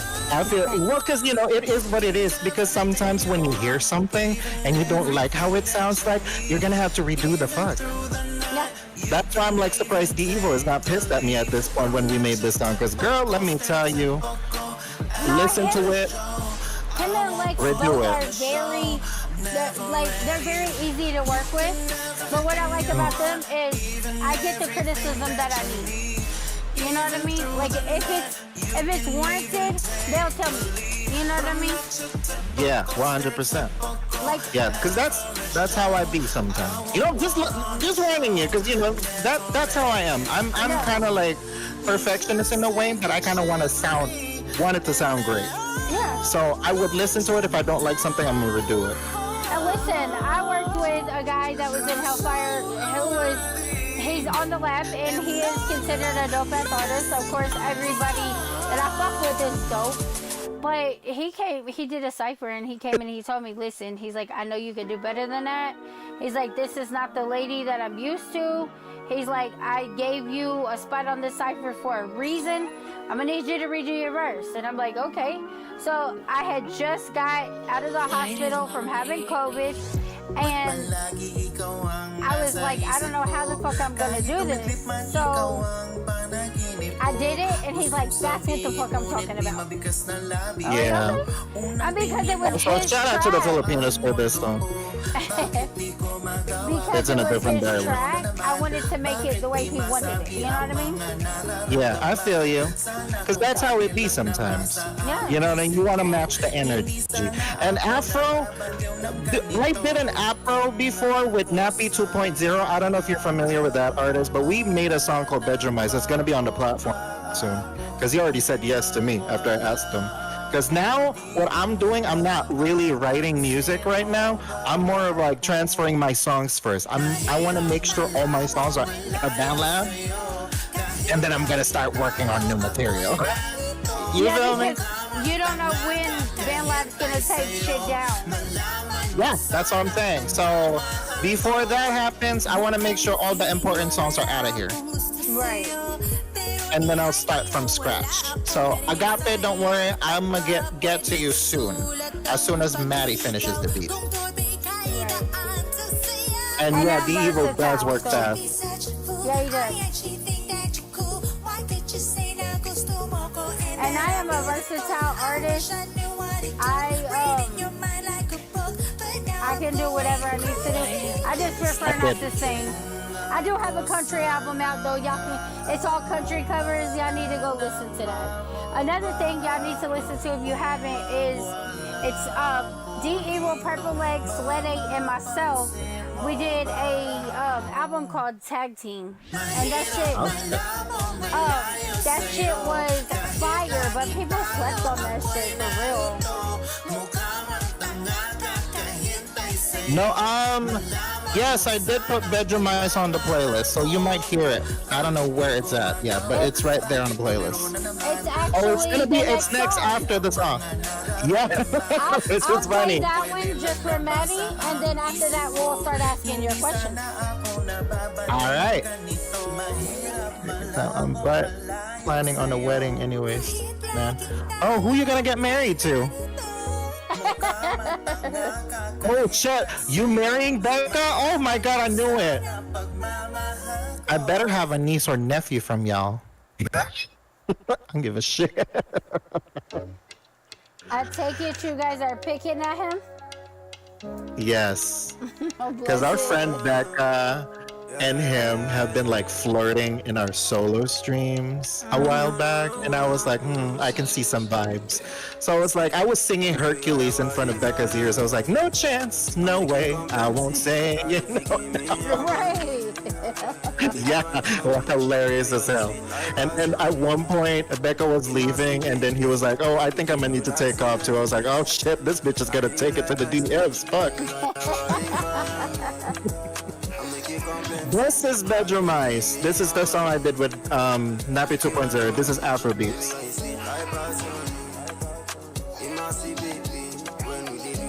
You're getting married to your high school sweetheart? When's the wedding?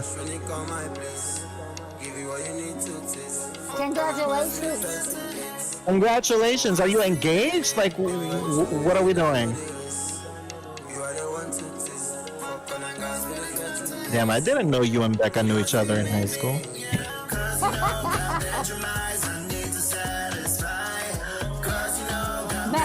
Maddie's gonna start rapping with me, y'all.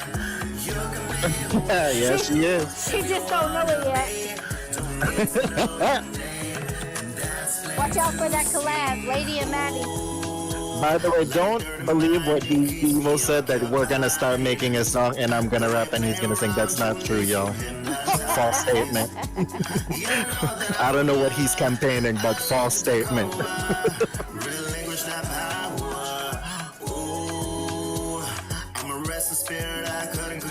I'm just clarifying, friend. I know he's watching the show. False statement. Where's he at? I ain't see him in the damn comments. You know he watches back. Oh, okay. And this is pre-recorded. He'll hear it. That's right.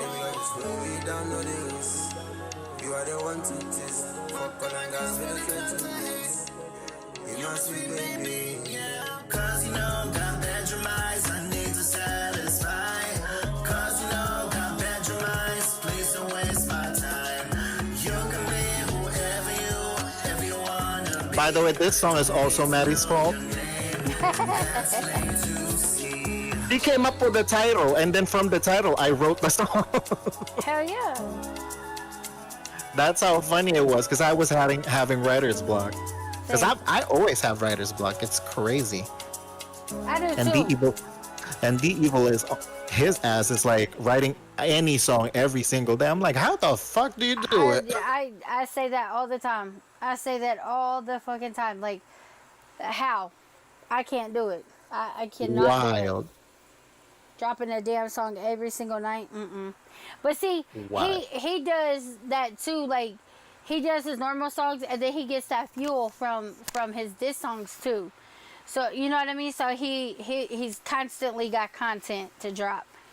So, but I can see that. Like I told him though, my thing with D-Rel is he got talent. He's just putting it all on these stupid motherfuckers who aren't paying attention to us. Like, we could go on as a group and do so much better. Fuck these motherfuckers. Like, you think for 1 second, if I thought Nia Fox was listening to me, would I sit and diss her? Probably. But Probably. am I gonna sit and diss her knowing that this bitch is never gonna hear it? No. No, the real question is, are you gonna diss her all the time? Probably not. Right. Probably And just one time, one clap. You know what I mean? That's how it is. Me and Naya's done went through it. I'm gonna tell you, we done went fucking through it. Like, I don't know how many times I done fucked that bitch up. But I feel you though. But at the same time, that's kind of content though. So I agree. Yeah. I get it though. Yep. Which is my next question to Maddie Baby and you. Like, should I be problematic now at this point? So I have content? no, I wouldn't, because that's what I was gonna say earlier. But I'm like a fucking crazy ass short attention span. I'm like, oh look, there's a squirrel, you know. So, but that's what I was gonna get to earlier when I was telling about the group. I was in beast mode. I was in the Wolfpack too. Fuck everybody in there, by the way. All the Wolfpack. Fuck all y'all except Ghost. Rest in peace, Ghost. But the rest of y'all could eat a dick. Anyways, when I was in that group and I was in beast mode, I was in the round table, I was in lab assassins, I was always the hot-headed one. I always wanted to diss everybody. I always wanted to, you know what I mean? Like, I'd take a motherfucker's head to the chopping block. But I was never getting any respect in return from my group mates. And so when I joined Hellfire, I was like, I had never asked to join any group. Every group I'd ever been in had asked me to join. But I asked D-Rel, like, can I be down with Hellfire? Because I knew that they was, like, family. Like, it wasn't like that. You know, I just got the vibe. And he was like, you know, if it's cool with Purple Legs, because, you know, D and Lex are, like, best friends. Like, That's, you know, they don't make moves without each other. So when Lake said yes, cool, bring her in, like, I came in and then I started to see like these motherfuckers are really laid back. It's not like I don't have to jump out the window for motherfuckers if I don't want to. Like, everybody can hold their own, you know. There's no pussies in this group that I have to defend, you know. Yeah. So it was like I felt like I fit right in. So once I got relaxed, you know, I lost followers. My numbers and shit went down because I wasn't doing that stupid shit no more. But I'm gonna tell you, since I stopped doing all the dissing and shit, it's been so less stressful. You know what I mean? Like, so less stressful. So no, don't become problematic unless you have to. Then if you have to hand somebody their ass, hand somebody their ass. I only write diss tracks when someone comes for me. Because the thing is, like, I told you before, I'm less problematic. Like, I don't entertain anything. Plus, me and Maddie are always busy, like, as you can see. Like, when the fuck do I have time to beef? Right, We're exactly. not in Band Lab all the time. Exactly, and that's what I'm saying, too. Like, I'll get tagged by that fucking idiot Rec Lord that went crazy on Case of the Mondays. He has been blowing my damn phone up. I'm like, dude, I got 2 kids. I got a family. I got shit to do. I can't sit and beat my Band Lab with you. Like, damn, he got time. I can't. What did Pla say? I'm not arguing with you. You know what I mean? I ain't got time to argue with you.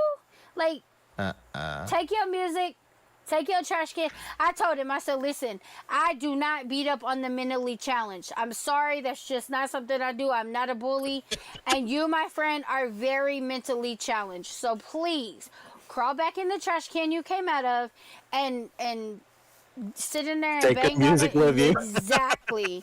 Because I will not beat up on a mentally challenged person. And you, my friend, fall under that category. So I got some questions. Right, Maddie? Ain't nobody got time for that shit. So I got some questions for you. I got 18 questions. 18 big questions for you. Let's go. Let's get it. Let's hear it.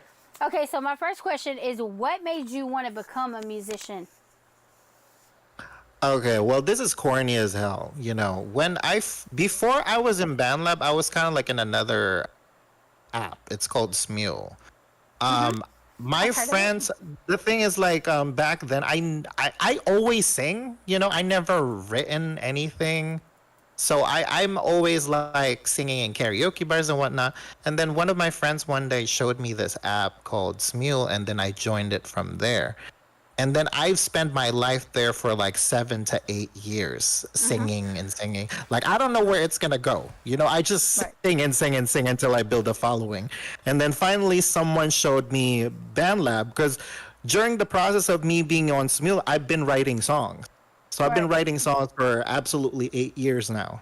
So when I moved here, it's like a whole new world, because the quality is better. It sounds like a studio work. And then I'm able to like be an artist. Because in Smule, yes, it's like it's also a singing app. It's also an artistic app. But at the same time, if you listen to BandLab and Smule, everybody, not to say people that were from Smule and moved to BandLab. I'm just saying, like, I'm pretty sure they would agree with me. Everybody pretty much sounds the same in there. But on BandLab, you can curate your own style. Yeah. Because I was in an R&B / hip hop group on Smule. You know, I didn't know where I belonged back then. So when I moved to BandLab, I was finally like, okay, I'm fucking Britney Spears here. No one does pop music. Christina Aguilera. You know what I'm saying? I was like, shit, I can make pop music and no one's going to judge me for making pop music because no one does it here. So I sound completely different from anyone else. So I start curating my style here. And what I listened to growing up, you know, like artists that influenced me, I can finally put it on body of work. That's awesome. You know? So that's how I started becoming an artist. And also as a child, you know, I as anyone knows me, they know I grew up listening to Britney Spears. I've watched her on TV. I love her. I've seen Rihanna on concert, And let me tell you, those two ladies, before, this is prior to Doja Cat, because I'm a lot older than her. So these two ladies, when I saw them, one on concerts and one on TV, I can tell you, humblest ladies I've ever met. Or I not love met, but Britney. seen. The humble ladies. Because after the concert that I went to on the Anti album, mind you, that was the last concert of Rihanna, the Right. Anti tour. Right. She prayed. I'm not gonna go religious and whatnot, but because I'm religious, you know. Yeah. Funny thing coming from a gay man, being a You Catholic know still. what? So To hell with I believe people in who God. judge you. Yeah, Exactly. Just I believe because in you're God. gay, So just because you're gay, don't mean you can't believe in God. You know what I exactly, mean? I believe in God. He's very powerful, and he took me wherever I need to go. So when I saw her praying after the show, I was like, okay, this bitch is the one. Like, she's humble as fuck. That's what I don't see with Beyonce. I see that with Rihanna. I do And not that's like what I Beyonce see. at all. And that's what I see with Britney that I don't see on Christina. Because when I saw Britney after she performed on TV, it just hits different. Yeah. So that made me, that as a child, I don't know, because I was a kid. I would have never known that I'm doing it now. It just that amazes me that Yeah. someone can have this much of a potential on screen. And it makes you want to be like that. It makes you as a child be like, oh, I want to be like that one day. You Right. know what I mean? Like, you never knew it's going to be a thing Yeah. until, you know, later Until on it in life. became a So, thing. yeah. So personally, music journey, I would say I start in late, but singing I started early. Right. So Well, yeah, that it's makes a a lot of whole sense. process. Yeah, Like I because you said, know, me writing songs, it didn't happen until I started feeling grief, depression. That's when I yes. started writing songs. Yes, actually, even though a lot of my songs are upbeat and a lot of my songs are, you know what I mean? Like, that's where a lot of my shit comes from, too. Like, the song that I just wrote, Yeah, the Hey Sunshine, that actually yeah, came, and if you guys have listened, that's actually my adopted mother's voice in there. So, yeah. yeah, it was a voicemail my niece had sent me. So, yeah. So, it was, that's where a lot of my stuff comes from. So, It's magical how songwriters get triggered with writing songs because it's all different stories. You know what I'm saying? But it yep, all stems from one thing, emotion, yep, pure emotion. yep. Where do you see yourself in 10 years with your music? Or where would you want to Um, be in 10 years with your music? okay, I'm gonna be honest with you. It's an insecurity for me about age in the music industry. Because let's be real here. Yes, sure, there's a lot of Asians in the industry now. Because you know, K-pop, Yeah. Olivia Rodrigo, Bruno Mars, so a lot of Asians.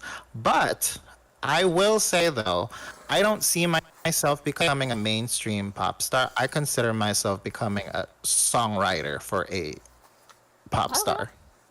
That's, You know, kind of like Pharrell. You know what I mean? mm-hmm. Writes for someone, makes hits for someone, and then you get the royalty because I'm greedy as hell.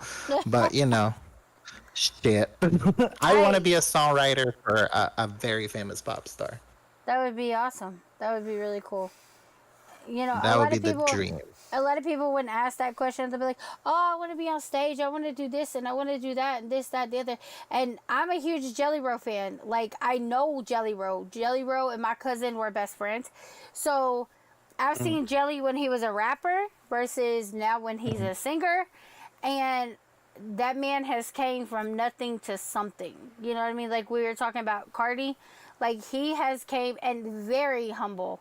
Like, he is like very humble. You know what I mean? Yeah, So yeah, I agree. Well, he, because the thing is, like, I don't want to be a well-known singer. Because not gonna lie, I told you before, as you guys heard, I'm an antisocial person. I cannot take the spotlight. exactly. I don't think I can make it. I would be suicidal by the time I'm 40 when Let me tell if I you, was famous. I have severe anxiety and I am bipolar. So if I was ever to touch a mainstream stage, I'd probably burn that bitch to the ground. Like, real Yeah, plus I shit. mean, I mean, plus I told y'all before. How the fuck am I gonna perform? I can't even remember my lyrics to all of my songs. Like even fucking simple. Like what? There's a teleprompter next to me. Like I'm reading off the fucking script. Like that's not gonna work, girl. Right. The fuck I think Rehearsals who? right. And I'm like, okay, so I don't remember my shit. So did somebody catch that? Somebody catch what I said? That's why I'll be like, I'll be ad libbing in a backtrack, and then I'll just toss the mic to the audience so they can finish the whole thing. Because bitch, it's not gonna happen. I can't do it. But I would love to though, if given opportunity to make money out of my own shit. I would love to. That would be fire. That would be. Outside of music, what do you like to do? Or do you I have like to time? cook. I also Really? I have time to cook. Yeah, I love to cook, and also not known to people, I actually do paint. Really? Like I have paintings in my closet. Yeah, That is awesome. no pun intended. But yeah, I do have paintings in my closet. Bring them out. Damn it. Yeah. Don't worry, men are not there. It's a bunch of paintings. No one's in there. So crazy. So crazy. In your opinion, what makes a great musician? Being passionate, creativity, patience for what they have and what they will accomplish. Because let's be honest here, you as a songwriter, I as a songwriter, with writer's block, sometimes you gotta be patient in letting things happen instead of rushing things, because things actually do take time. If you want to make a great hit, it takes time. You have to put all the labor in it, all the love. Because remember, by the end of the day, like if we were to compare music, it's kind of like our children. So you're gonna have to take care of the child before let them out of the world and get them to college. That's good. So Good comparison, actually. That's a good answer. yeah. That's a good answer. Do you yourself have any weaknesses that you're working on? I know you said that, you're kind of Antisocial. Yeah. Yeah. My social ability. I mean, I can put on a show, as you can see with Damn and with my solo streams. Yeah. As you can see right here, I'm kooky as fuck. But I would like to work on my social anxiety and sociability with other people, because not gonna lie, I don't like being afraid of people. Right. It's just the thing about being antisocial. It's not being afraid of people. It's just sometimes your energy gets drained with a bunch of people in the room, because you can feel their energy. Yep. So I kind of want to work on that one, Plus, I have lots of panic attacks, to Yeah. a point that I just use humor as a front. But it is what it is. Yeah, absolutely. With So- therapy, everything would change. Man, I don't know about that, because I see two different types of therapists, and all they do is just tell me that I'm crazy. Not I'll really. find the right. I'll find the right one that doesn't tell me I'm crazy, because bitch, I'm gonna go extra if they tell me I'm crazy. Listen, But I would rather them be honest and let me know so I can let the world know that I'm crazy. Instead of I'll be being like, really? "You're I'll be like, fine." really, lady? I'll be like, really, miss? You think I'm crazy? You want me to date your son? Let's see who's crazy now. Listen, mine is 11, D-Rel, stay away. He'll be 21 soon. I'm just kidding. No, no diddy. Yeah, Holy fine. shit, that sounds creepy as hell. I can't. I'm telling you, my humor is just like 50 to 100 sometimes. Like, I'm putting you in the corner, damn it. You're grounded. So what is your favorite and least favorite part about being a musician? favorite part about being a musician is able to express what you are keeping inside. Because by the end of the day, us writing our music is like some sort of Right. therapy for us. So if you can't afford a therapist, then yeah, write a song about it. The thing that I don't like about being a musician is the mere fact that you are, as a musician and a fellow musician, you're able to be criticized and criticize other people's work because you know what works for you and they know what works for them. So sometimes they tend to think that just because this works for them, they think it works for them and it'll work for you. But no, that's not it. I rather take critical criticism opposed to someone being an asshole and calling my music trash, even though it's not their cup of tea. Exactly, because We all need to respect. Growing up, my least favorite group was Hanson. I couldn't stand them. Oh my god. But you know what? Right. Yeah, I don't know what the fuck they're I, singing. I respected them because they were doing something that I wasn't. You know what I mean? Like I respected them too. I just think they need a haircut. a lot, right? A lot of people are like, "Oh, lady, you're from Kentucky. Do you listen to bluegrass music?" The answer is hell no. I do not. I played an instrument growing up. From 3rd to 11th grade, I played the viola. I was in concerts. I did concerts. We played songs. We played with a symphony orchestra at one point. You keep up with it? No, I don't. Damn. don't. I But- would have loved to play an instrument. So you're lucky. But I don't fuck with bluegrass music. But do I respect it? Of course. Yeah, a lot of people made money out of bluegrass. Why not? Exactly. And it's like I just can't vibe with it. I don't know what it is, but I just can't vibe with it. With that being said, I gotta say though, I disliked country music before, but until I wrote a country song, I understand it now. So I actually put country music in my catalog as one of D-Rel's favorites now. Well, that's Because awesome. I do have some country favorites, huh? I said that's awesome. A lot of people, Yeah. because I'm a rapper, a lot of people are like, you know, when you're a rapper, you're seen as a rapper. You're not Yes. seen as a singer. You're not seen as country. You're not seen as R&B. You're not seen as Yes. pop. Uh-huh. You're a rapper. But if you guys go to my catalog and you listen, I do have a country cover album. I do. I love me some Martina McBride. I love me some Reba McEntire. Carrie Underwood. Kelly Clarkson is my absolute favorite besides Reba. I fuck with country I music. love Kelly Shania Clarkson. Twain. I'm talking you know what I mean? Trisha Yearwood. The- all of them. Yeah, me too. I love Shania Twain. That's my favorite country singer. And also, Kane Brown's my babe. Kane Without Brown him- is fucking letting me know. amazing.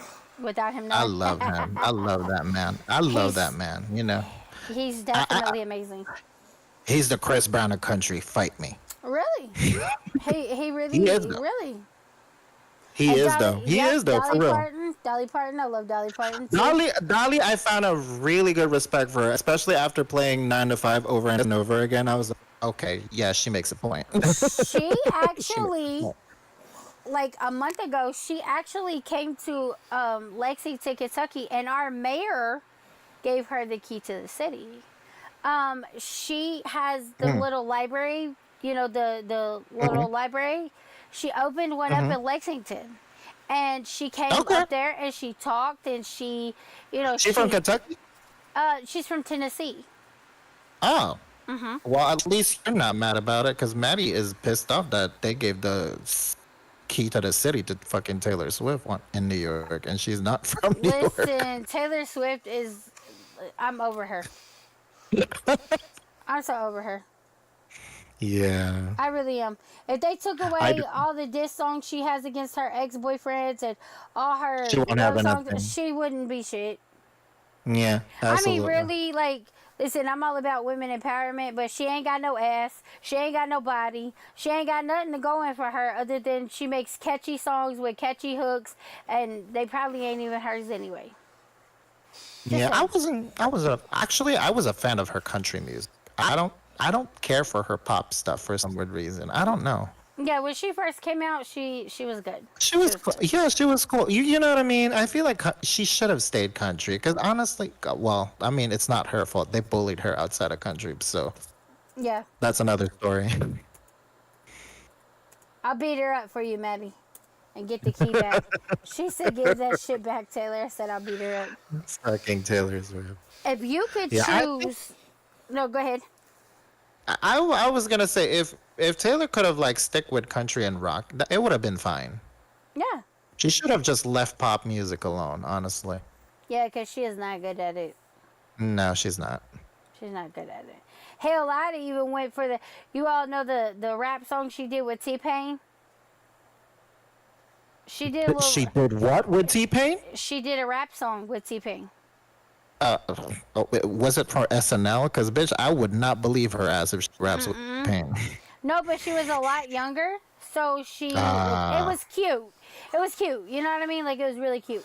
But I would even say that was better than her pop like shit she got going on now. No, I don't think she should stay in her lane. Most Honestly, definitely. that's what she needs to do. She should stay on her lane. I'm all for You it. know, If my lane is rap, cool. If I want to venture Yeah. out into country, cool. But if I venture out into country and it don't work out, I'm running back to rap. You got me fucked up. that's what I'm saying. That's what I'm saying. Like, and listen, me and Maddie always say like, stay out of the box, but I feel like Taylor should stay in her lane.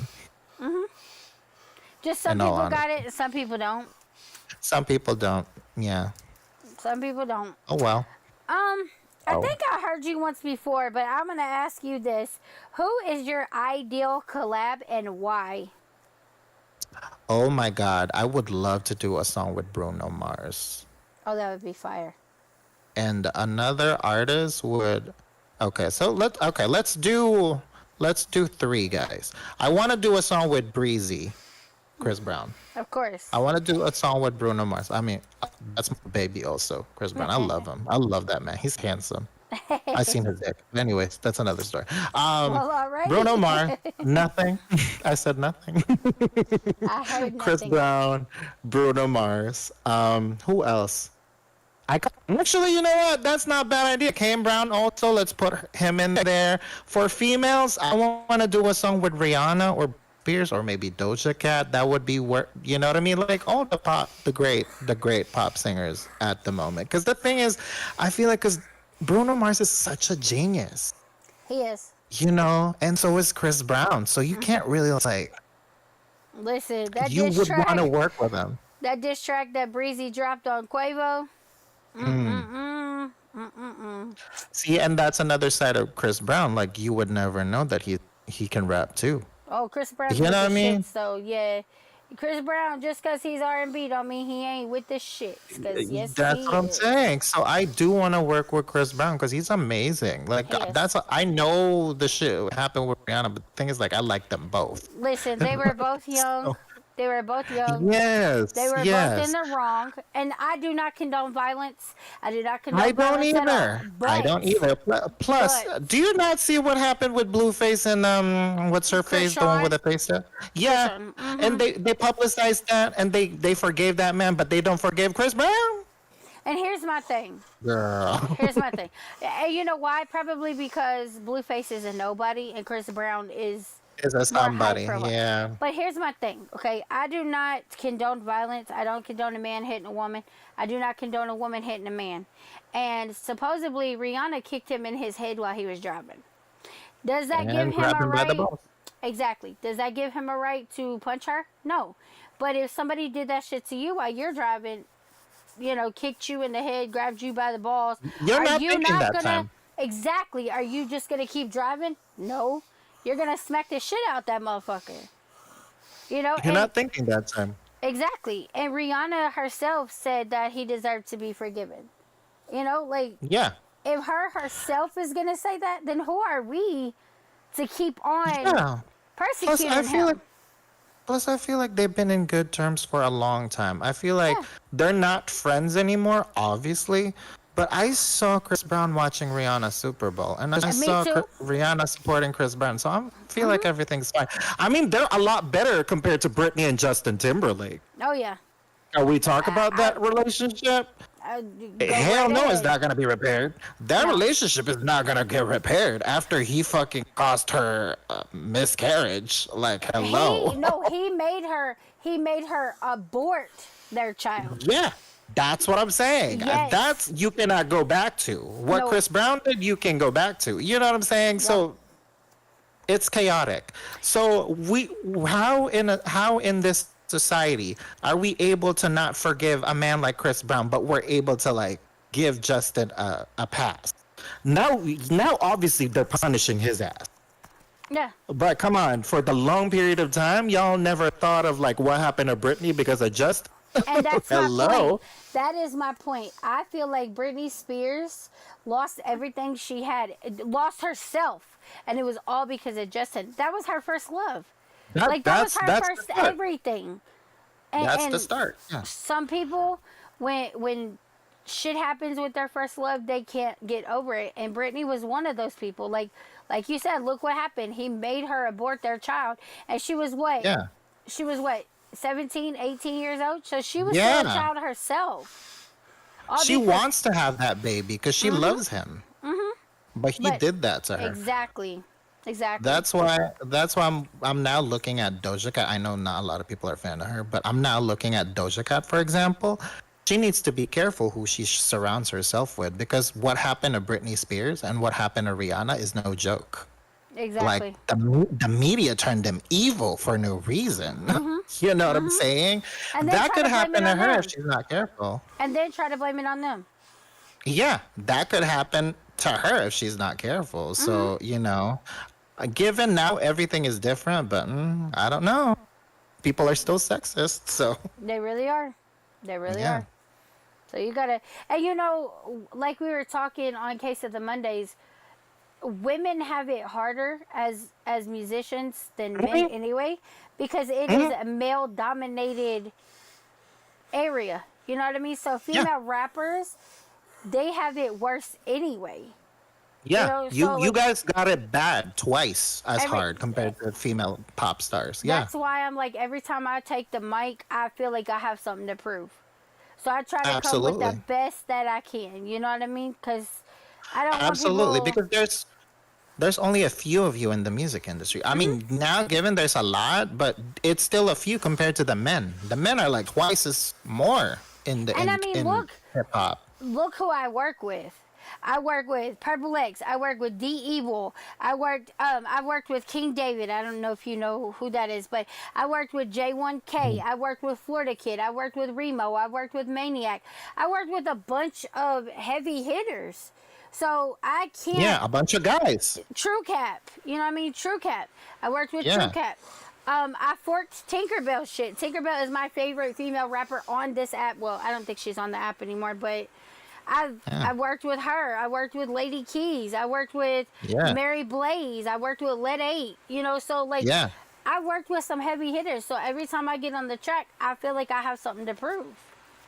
Yeah, absolutely. I Because mean, it is what it is. Exactly. You heard Purple X's shit. You heard me and Purple X together. You've heard me and D-Evil together. You heard D-Evil shit. So when I'm on a track with them, I definitely got to come harder. And honestly, I gotta say this, being part of the LGBT community as a male, I kind of noticed in BandLab, we're all kind of like grouped together and forced to be like compared to one another. I've experienced that firsthand only on BandLab. I've never experienced that outside of BandLab. I hate that shit for you. I really do, because It is, because when I first came out, an R&B singer, because he heard Simping on a Roller Coaster for the first time, he would compare it to someone else who's a gay, who makes pop music, who does the same shit. So, and we don't sound alike at all, but since our styles are the same. Here's my thing. If you didn't tell people that you were gay, like they wouldn't care. It's no right. Like, they have no right to judge you regardless. But how did they not know that you're just a flamboyant guy? You know what I mean? Like, people are so quick to judge shit. Like, I've actually had that happen to one of my friends. Like, he was gay, or he was called gay because he was like, he's like, hey girl, shit like that, but he wasn't gay at all. Toxic masculinity. Exactly. Toxic masculinity. That's what it is. It's everywhere. Like, I mean, to a point that I gotta say this, the reason I started streaming on BandLab myself, because I'm tired of like me sending my song. Like, yes, it gets click and whatnot, but the first comment I ever heard, like, damn, that man is gay. Like, they don't give a shit about my music. It's fire as hell, but the mere fact that I'm gay, they don't give a shit. Right. They'll hate it. They'll hate the fuck out of that song. And that's bullshit. That's bullshit. Yeah. And they would listen to all the I'm not saying all the rappers, but some rappers who sound monotone as hell, and they'll call it fire. But my song is trash, right? Yeah. See, that's a lot of problem on BandLab, is a lot of people gaslight everybody. Yeah, because it's their friend. Yeah. Stop doing that, because that doesn't make you a friend. That makes you a critic. A It makes hater. you fake. It makes you a hater. Because if I hear a song of yours I don't like as your friend, it's my job to tell you what part I didn't like and Exactly. why I didn't like it. Now, if it's just me, Absolutely. if it's just me saying, "Oh, D-Rel, I didn't like that song," and you say why, and I can't give you a reason, that's just me being a hater. But Yeah. if I say, D-Rel, this part right here, I feel like could have been a little faster, could have been a little lower. Yeah. That's And giving that's what I needed. criticism. Exactly. That's what I needed. That's what I needed to hear so I can improve the song and then I'll go back to you. How about now, lady? You know what I Exactly. mean? Exactly. That's how it is. Because that's, as an artist, aren't you supposed to like tell them that they suck? I'm not saying that you should tell them they suck, but you should tell them that no, you don't like this part because they're going to benefit from it. It would Exactly. make them better. I'm You not even gonna gaslighting lie. them, giving them an ego. I'm not even gonna lie. The song that I did, "Hey Sunshine," about my mama, I sent it to my nephews and my nieces, and two of them were like, "It does, that's fire." And then one of my nephews who actually does music as well was like, "It does. I feel like you should turn this part up. You should turn that part down. Can you?" Because and what had happened was I felt like the beat was overpowering my voice, so I turned down the beat a little bit. And he's like, "It does. I feel like you should turn the beat back up a little bit. I feel like your vocals are overpowering the beat." Like he was just telling me things, and like it had been like 3 days since we lost her. You know what I mean? And so I was already Yeah. emotional, and then I was like, you know what? I appreciate this. I really appreciate this. So 100%. Yeah. it was. Because he wants it to be perfect for when it comes. You know what I mean? So he's good for doing that because you Yeah. can tell who's a good artist and a bad artist. If they can't tell you a good constructive criticism why this and this and this, they're a bad artist. Hey Rojo, what's up? That was You quick. know? Hey, So Rojo, what's up? I know it was a quick one because I'm telling you, I have a bad attention span. If I see something, I'll say hi to it. Like, oh, it's a bear. You know? It's a squirrel. Look at Yeah, that squirrel. exactly. Oh my God, it's a fly. Describe your creative process when writing music. Okay, so I'm a little bit OCD. So when working with me, D Evil has witnessed this. Maddie has witnessed this because I did her album, and then I worked with D Evil multiple times. I always timestamp the beat first. Right? I know people don't do that. I just like doing it because I feel like it's clean. You know where you need to go. You know what I mean? You know where to sing, and then Right. you know where to put the verse, you know where to put the hook, the bridge, blah, blah, blah, blah, blah. So I like timestamping it first. Like Ro can attest to it. He saw my timestamps when we're writing songs. So once I've timestamped everything, so depending who I'm working with, I make sure I finish off the hook already. So if I'm doing a collab and it's just me on the hook, I'll send it to them once I finish the whole theme of the song, pretty much. Alright. So after that is situated, like writing the hooks and everything in the timestamps, I make sure to ask the collaborator what they think before officially read. Because, after I send it to them, I'm redoing it again and then I'll send it to them. Because I'm Right. kind of like, that's the problem with me as a writer. If I hear something I don't like, I will repeat the shit out of Yeah. the song. Yeah. And I always ask the person who I'm working with, like, what do you think of? And that's So good. it's a lot. That's Yeah, good. it's a lot of things. Yeah. Because for artists like me, like I told you, like no matter what verse you do, I want to hear your shit before I drop my shit. So that's amazing right there. That's perfect. Like Yeah. perfect. That would be like that's my ideal collaboration is, you know what I mean? And it's not like, okay, so I was doing an album, I'm gonna go ahead and call him out, with Epidemic. Pussy, little pussy. But anyways, I felt at the time like he was a dope ass artist. So I was like, you know what? I want to do an album with him. So Lex did us a bunch of beats, sent them to us. We did, I think, 4 songs. It was fire. We had a whole lot more to go. But because I am the type of artist that I like to feed off of other artists, he took that as I wanted him to do everything. That wasn't the case at all. Like, if you want me on the first verse, cool. Do your verse, send it to me, so I can go off of what you did, because I want it to be the same concept. And me and Epidemic have worked together a lot, and I'm not gonna lie, every song that we did has been fire. But he was a fake, a phony, and a pussy. So, you know, Yeah. it is what it is, you know. So Yeah. I call it how I see it. Like, if Yeah, you're gonna turn on the exactly. team, if you're gonna turn on the team, there's a difference. Okay, so when D Evil says, if you don't want to be in the group, that's fine, that's cool, you can leave, no hard feelings, then leave. No hard feelings. But when you leave Yeah. and you start talking Yeah. shit, you start throwing subliminals, that's when it becomes a fucking problem. You know what I mean? Oh, yeah. Usually when I leave a band, I message the admin and I'll be like, dog, this ain't for me, so I'm gonna step out. Because usually I'm gonna be honest with you, I hate talking in bands. That's why I made a Discord. Because Right. I hate band chats. Right. Like if you want to reach me, talk to me on Discord. I don't want to talk to you on chat because my eyes are squinting looking at the chat box. I hate that. So talk to me on Right. Discord. Call my ass.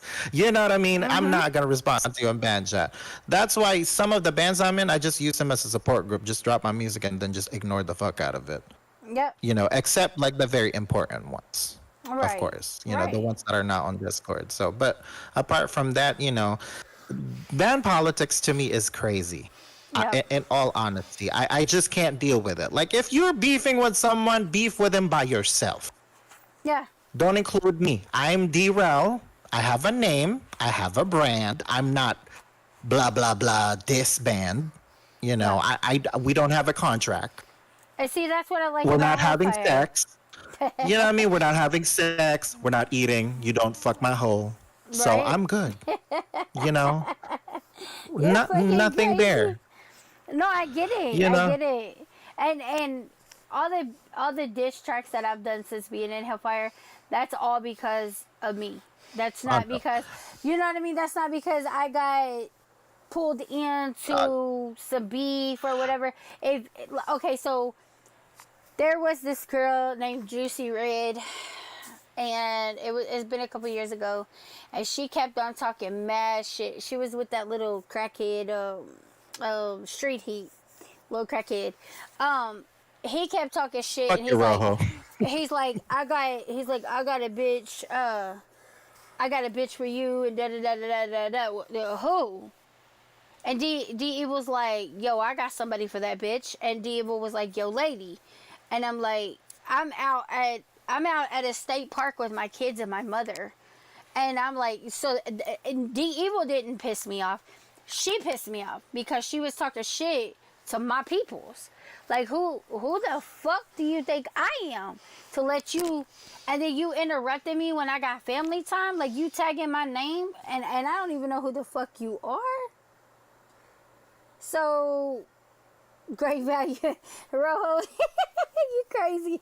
He said Juicy Red, Don't great you value. dare. You know, I gotta say this. If I've yet to see someone do a diss track with me on someone else.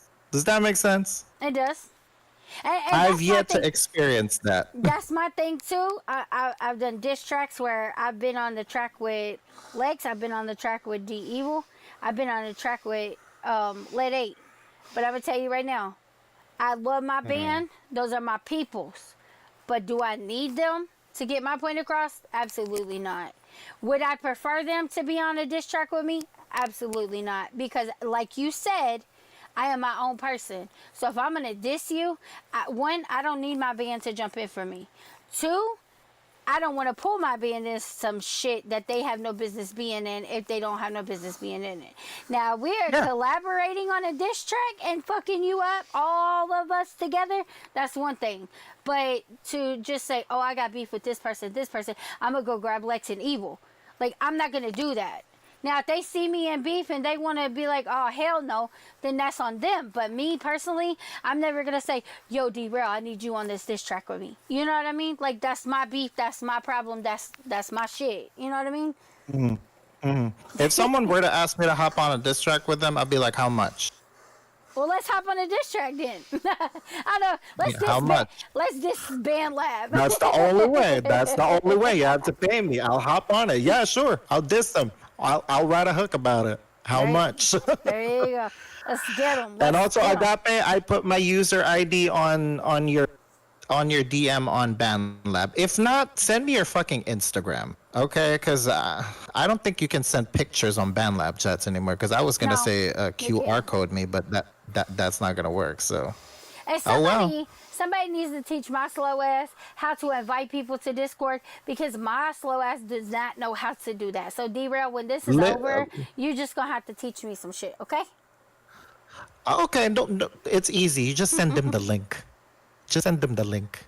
You go to, you go to the drop down, right? And then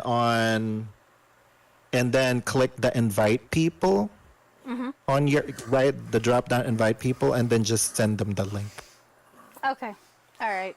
So just put in their username And then that's and it. shit. Trust me. Okay.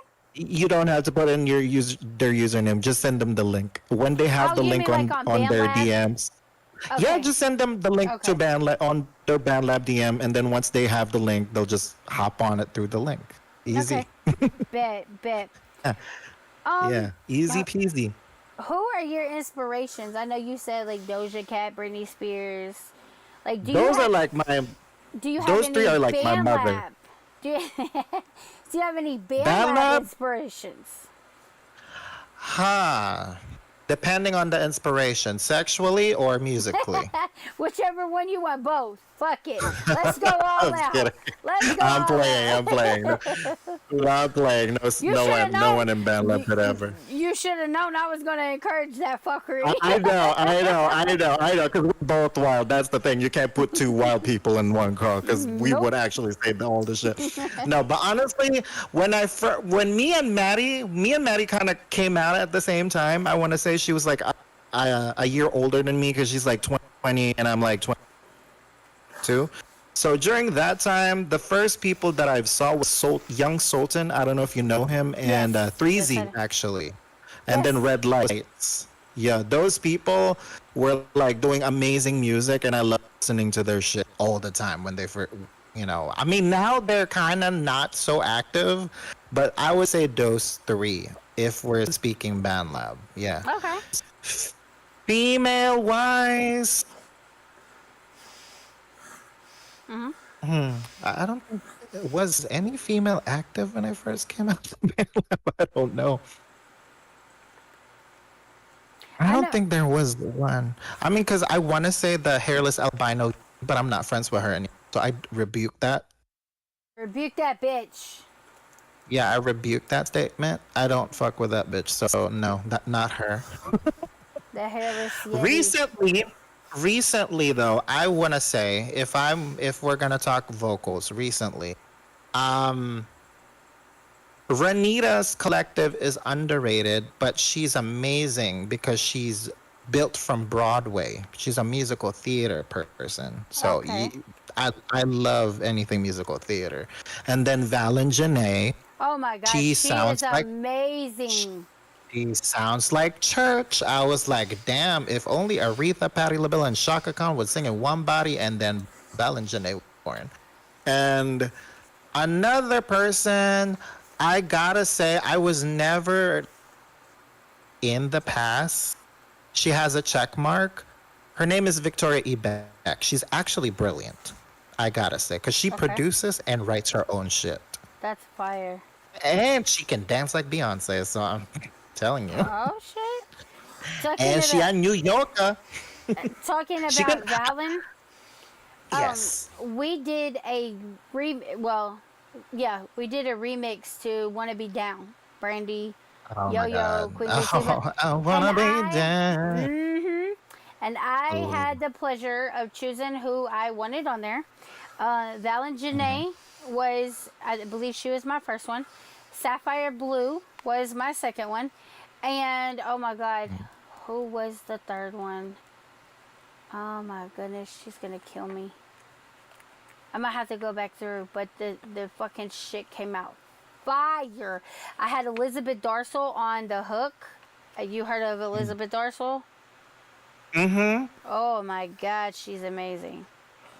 See, if you remove the negativity in BandLab, there are a lot of great artists on Mm-hmm. BandLab, I gotta say. Mm-hmm. Super talented people. Makes me think I'm mediocre sometimes. I'm like, I quit singing when you hear them Right. sing. I'm just like, take my Okay, soul, so bitch. that's who it was. It was me, Yeah. Valen J, Elizabeth Darsel, and Sapphire Blue. That's who it was. Ah, Mm-hmm. such an Mm-hmm. amazing collab that might be. Oh my I need God, to hear it's. that. You need to send me that I will send whenever that you to had a you. chance. Yes, most definitely. Actually, put that on your playlist, honey. Put that on your playlist. I want to hear. Oh, I will. For you talking Yeah, about put for that. damn? Yeah, hell yeah, Yes, yes, yes. For damn, yeah, hell yeah. absolutely. I definitely will do that.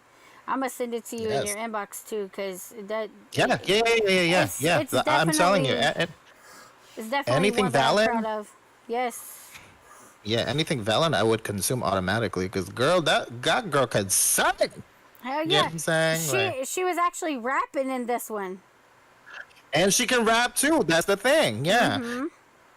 very talented lady. I'm still listen. Going back to ugly ass mule, right? So That lady put so many stacks on a layer. She made Smule go error. She hit the ceiling of how many layers you can add there. She had 100 on the fucking song. Wow. Like that's how crazy Valen is. She made it Yes. sound like church. I was She's like, this amazing. motherfucking bitch turned it into church. Mm-hmm. I love Valen. Amazing artist. She is amazing. Amazing vocal producer, by the way. She mixes too. If you guys want to, Mm-hmm. get your music sounding like Rihanna and shit, she does it properly. Absolutely. And I actually had the pleasure of working with the Romney as well. She is amazing as well. We did the remix. We're doing the remix to it was I think it was on Set It Off. It was Tamia, Brandy, Shaka Khan, Gladys. I think it was Gladys Knight. yes, Yeah, I yeah. know what you're talking about. Yeah. So I actually got the pleasure of working with her, and Yeah. we have not yet finished it. It was me, the Mm. Roni, Lady Keys, and we need one more person to do Shaka Khan's part. Oh, So Valen. anybody, I reached out to her, and she never did reach back out, but I would have loved to have her on there. Like I'm just saying. I might hit her back up again and ask her again to do it, but you know what she said, that's what it was. She said she wasn't sure of the song.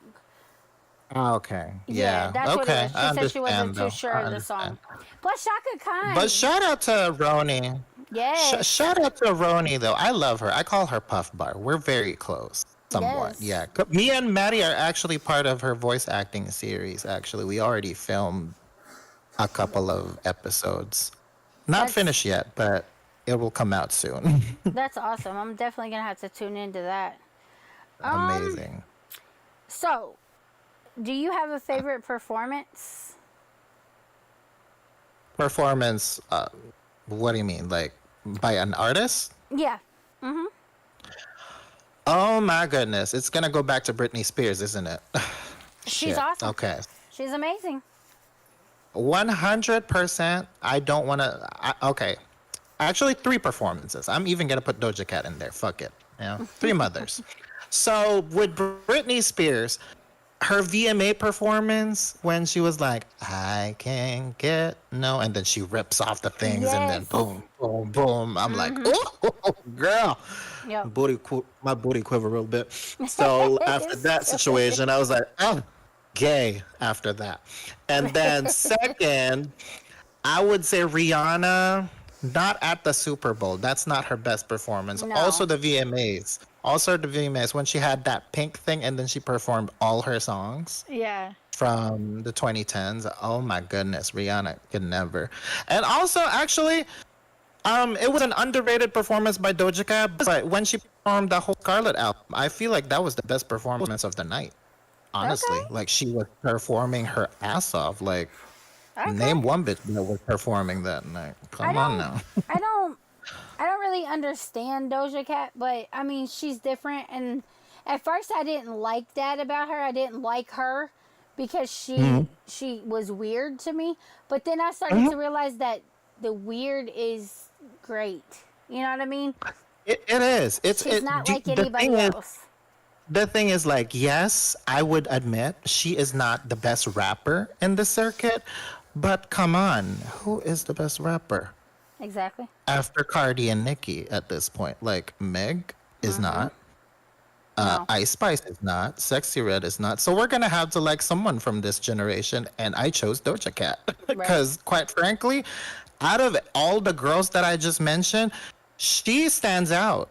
Performing wise, Yep. she can put people in their feet. Like you can say like she's a pop star, you can say she's a rapper. Actually, the funny thing is Remy Ma actually clarified her comment about her not being a rapper. She said she's above being a rapper, which is a compliment. Because if you think Yeah. about it, she doesn't just do rap. She sings and she dances. Yeah, and she the was a other bitches can't do breakdancer. that. Wasn't she Yeah, like and a break dancer or a street dancer before? she was a street dancer before. Yep. And the funny thing is, like, she wasn't a singer before. She started learning how to rap and then learning how to. So she, if you think about it, she crafted herself into a pop star. Yep. And Glorilla, And it's I like working. Glorilla too. I do. I like Glorilla. Glorilla is also another one. You know what I mean? The thing is, like, those two, they crafted their image, which works for them. Yep. The Yeah. other bitches can't. They copy. Like Ice Spice copies a lot. Sexy don't Red like her. copies a lot. Lotto don't like either one copies of a them. lot. Like they're not original. Girl, they're not original. So I do they're not not like the either one of them. Lotto, yes, they're, because of her yeah, older shit. exactly. That's what I was about to say. Because the thing with Lotto, she can actually rap, but the thing is, Yeah. she, because of what's popular, she's kind of forced She let into the this industry. image. She let the industry take over. Yeah, yeah, look at her now. So sorry to her, but it is what it is. I But like Lil Kim. you know, Lil Kim. Little Kim started it all. She what? She started it all. She was the first one But my to thing do with all this her, shit that they're doing. my thing with her is like she was way beautiful before she started having all this Look at her shit. face. Yes, now I can't stand to look at her. And I know it's bad because, like I said, I'm about women empowerment, but I can't stand to look at her now. Like, she reminds me of a bee. Like, she reminds me literally of somebody that would be on The Masked Singer. And that's crazy because she's a dope rapper, she's a dope artist, and she was gorgeous. She was gorgeous. And I'm sure she probably still has a heart of gold, but at the same time, like, she really reminds me of somebody that should be on The Masked Singer. 50 Cent said it best with a meme. She looks like an owl. And the funny thing is, if you look my at God, Madonna yes. now, if you look at Madonna now, right, and then you look at Lil Kim, I know Purple X said he doesn't see Madonna performing. Oh, yes, he does. Go check TikTok. You should check out her TikTok. Her and Lil Kim, you can never tell apart who's who at this point. Their face are both butchered. They look like fucking twins. And the one that gave birth to them was Joan Rivers. Rest in peace, Joan. I can't unsee it. I'm sorry. And their great auntie is Wendy Williams. Rest in God. peace. I'm just saying. God. Oh my God. Just saying. Wow. Grandma, Yep. mama, and babies. Twin sisters. Sorry. But not sorry. But honestly, I feel bad for Little Kim because she is the Madonna of hip hop, if you think about it. Not Yeah. Nicki Minaj. She is the Madonna of hip hop. Because Listen. if it wasn't for her, there wouldn't be a Nicki and there wouldn't be this girl. Right. Right? Absolutely. It's facts. It's and facts. Nikki's delusional if she ever thinks she could hold a candle to Lil Kim. I'm sorry. No. but- No, Lil Kim is too iconic. Too Yes. iconic. Yes. And won multiple Grammys, I might add. Yes. Nicki could never. Nope. Never. Never. Have you personally ever mentored anyone? I have not mentored anyone, but if there is someone who wants my guidance, then I would gladly help them out, any shape or form. Because the thing is, when I first came out in band, there's this man called Bad Conduct. So he was, Uh-huh. when no one wanted to work with me for me being homosexual, again, going back to that situation, yes, I'm using sex in this matter. I mean, He it's was the the first truth. one It's the that truth. he worked with me, and he's a rapper, mind you. Well, you know how hip hop is. He's a rapper, and he worked with me. And then ever since then, every other rapper has See? worked with me. See? Like it's easy to tap now compared to the other gay guys who are like super annoying as hell when they're extra when they're asking, and then they be wondering why a bunch of guys are homophobic because Right. the saying. So I've because of that, that kind of opened doors for me.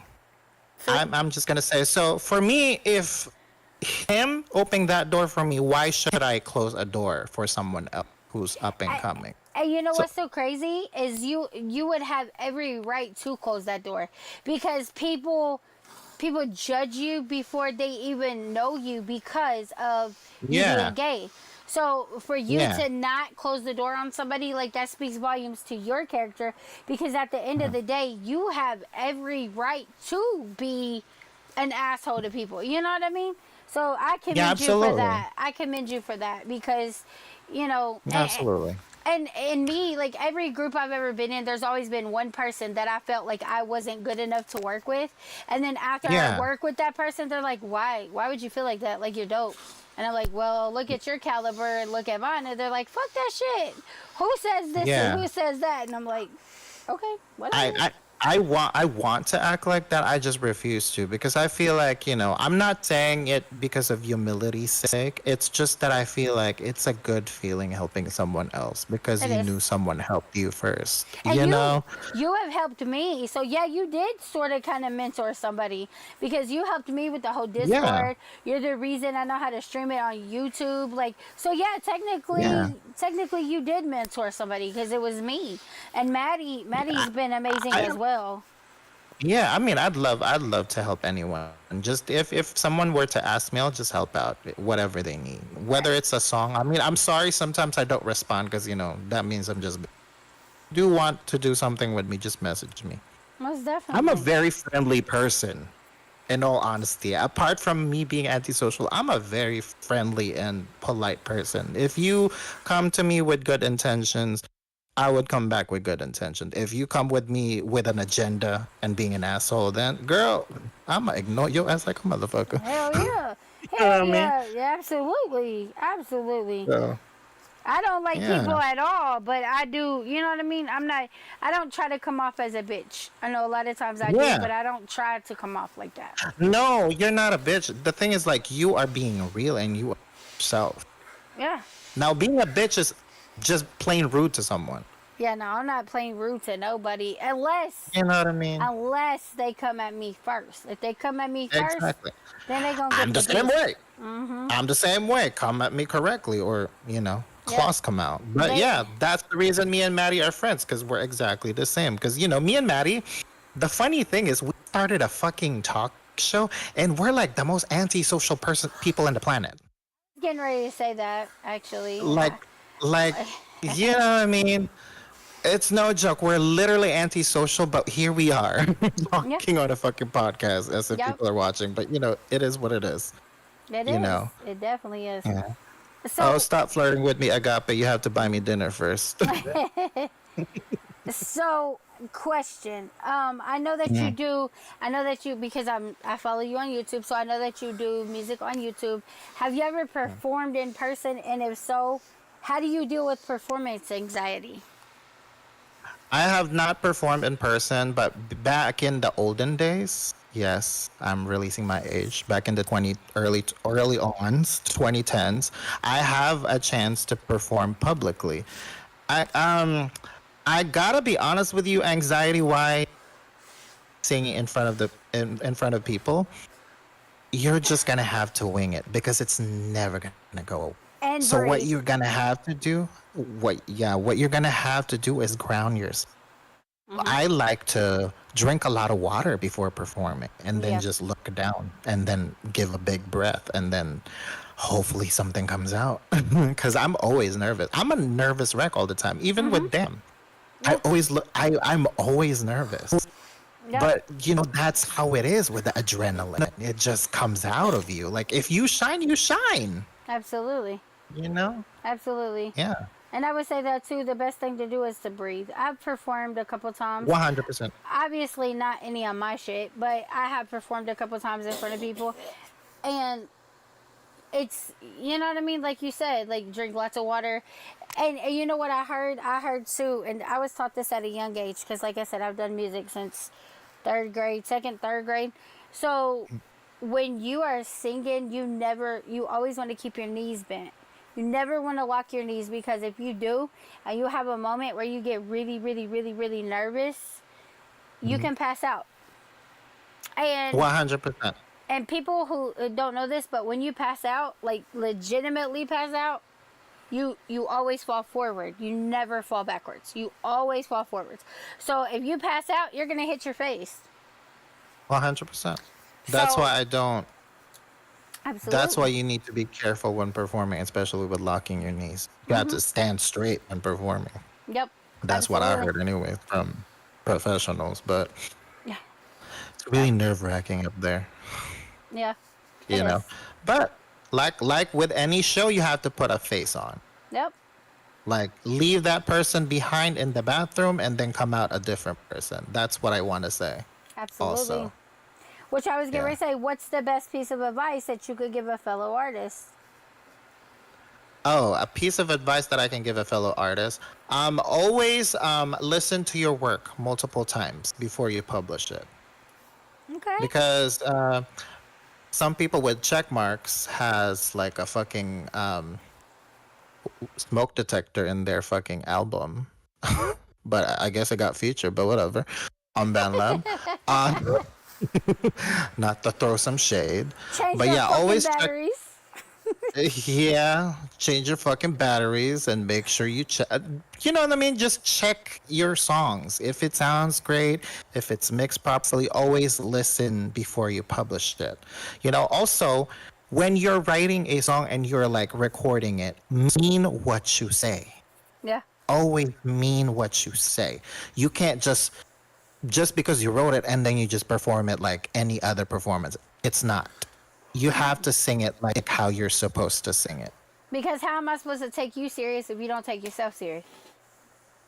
Exactly. So, always perform it with your heart and always listen again to your tracks. And then, with writing, I gotta be honest with you. I know people would say, look, it's a shitty writing, blah, blah, blah. People write shit.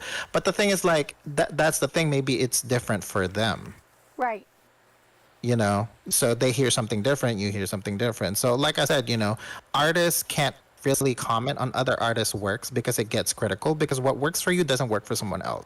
Exactly. So you're gonna have to, with writing, just trust your gut feeling and make sure to check the dictionary if it's proper spelling and proper grammar. That's it, pretty much. Right.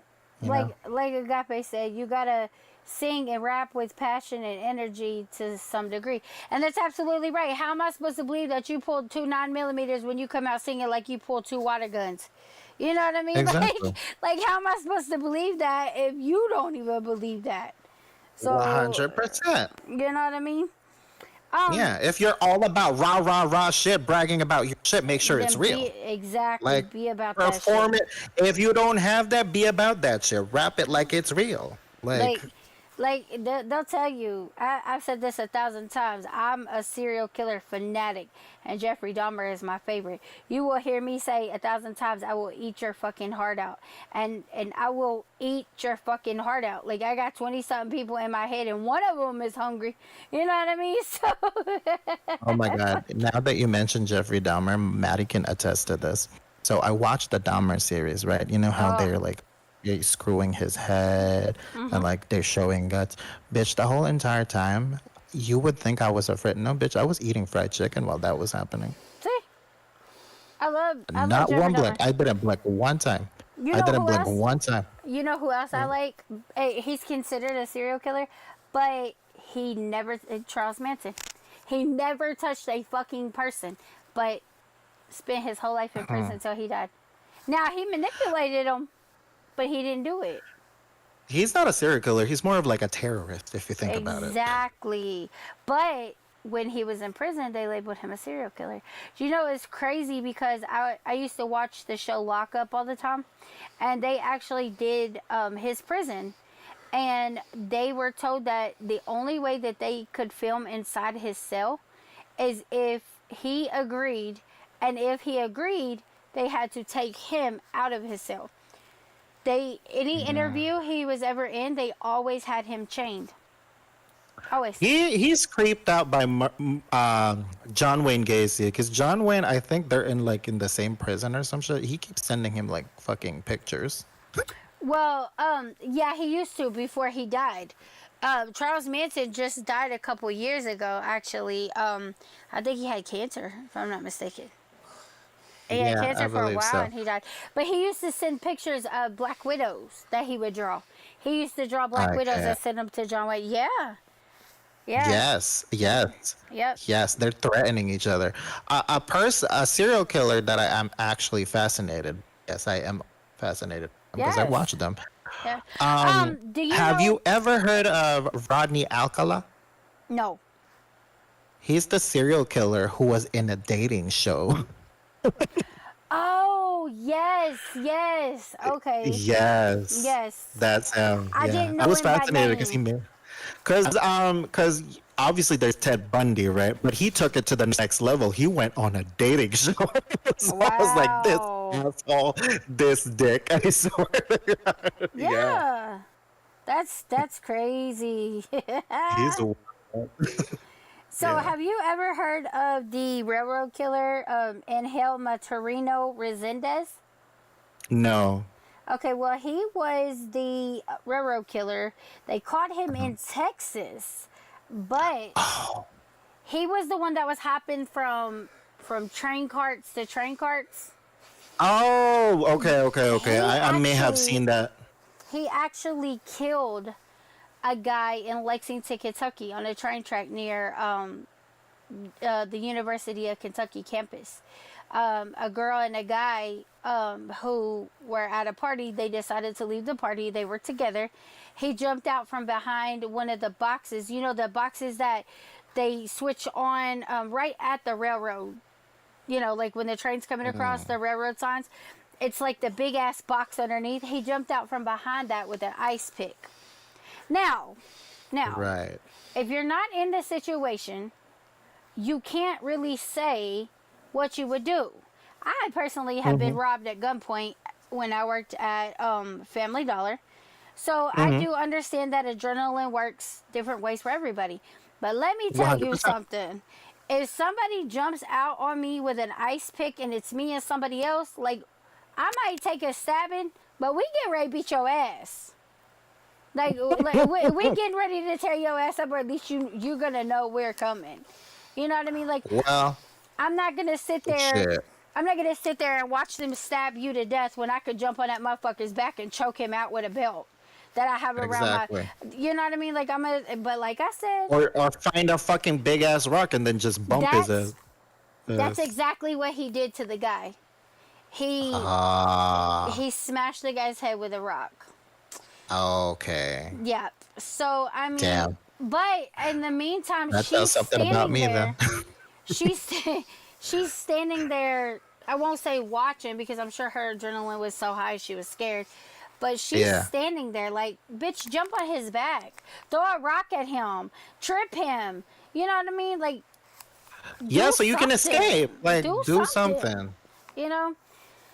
But like I said, adrenaline works different for everybody. So Every other people. Yeah. you know, she might have got scared and just decided, I can't do that. Yeah, or just run at that point. Because you know what I mean? Because the thing is, like, you have to do what is at your brain at that moment. You know what I mean? You need to. It's like survival at For this point. Like, instance- you have to do what you have to do. When I got robbed, my daughter was 2, my son was 6 months old. We lived directly across the street from the store I worked at, so my daughter always went to the window and watched me work. So I'm at work, this guy comes in, I had just went on my lunch, which was an hour because I worked the 12 to 9 shift. So whatever we did the 12 to 9 shift, we always got an hour lunch. So I just came back from lunch. The manager's supposed to pick up all the money out of the register. Well, they had tried. It was a Sunday, so it was our busiest day. They had come up there twice to do what they call a pickup, but there was too many people in line, so they were like, you know what, we're gonna wait. Well, I come back from lunch. The manager comes up to do a pickup. This guy walks in, clean shaven, wearing all Carhartt, so you know, like, he spent a lot of money on his outfit. Like, clean shaven, wasn't thinking anything of it, wasn't acting crazy, none of that. He didn't come in, pull a gun and say, put your hands up, you know, none of that. It didn't happen like it happens in Hollywood. The guy walked to the back. He got a pack of Golden Oreos and a 1 liter of Sprite. I will never forget it. Not a 2 liter, but a 1 liter. He comes up to my register, and I asked him, I said, can I get you anything else? And he said, a pack of Newports. I said, shorts or 100s? He said, shorts. So my manager, who is literally standing elbow to elbow with me, turns around. He's talking to a customer that used to work there, who normally carried a 9mm with him, but that day he just didn't have it. So, which was probably a good thing. So as my manager turned around to get the cigarettes for the guy, he put the gun right to my head. And he's like, give me all the money in the register. Don't act funny or I'll shoot. And I was like, what? Like, everything just, you know what I mean? Like, I'm not no punk. I'm not a pussy. But I'm standing here and I'm staring at my 2-year-old. And the only thing I could think of is I got to do what I got to do to get home to them. You know what I mean? Was I going to try to act like a badass with or without my kid? Hell no. But it's definitely an adrenaline-related situation because I got to get home, you know? And the little kid I worked with the next day was like, oh, I heard you got robbed. What'd you do? Did you do this and do this? I said, what would you have done? He said, I'd have jumped over the counter, da-da-da-da. I said, no, you wouldn't have. You'd have done exactly what the fuck you were told, or he would have splattered your fucking brains all over this damn counter.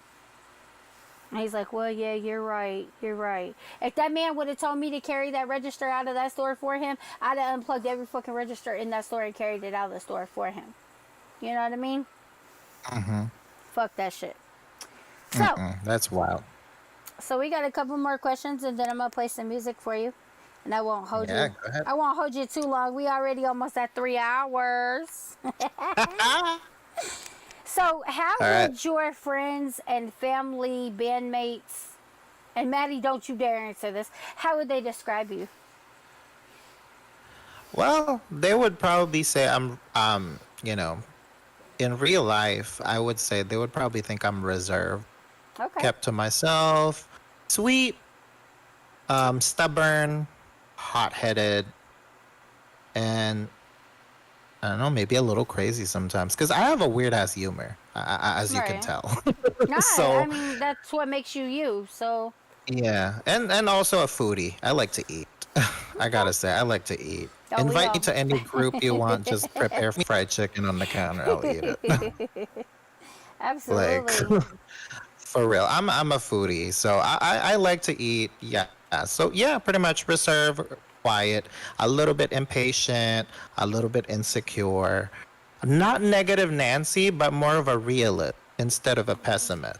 Because if you think about situations, right? It's not, you're not trying to be negative and be like, fail this, I'm gonna fail that. You're just thinking of a situation that, okay, this might fail.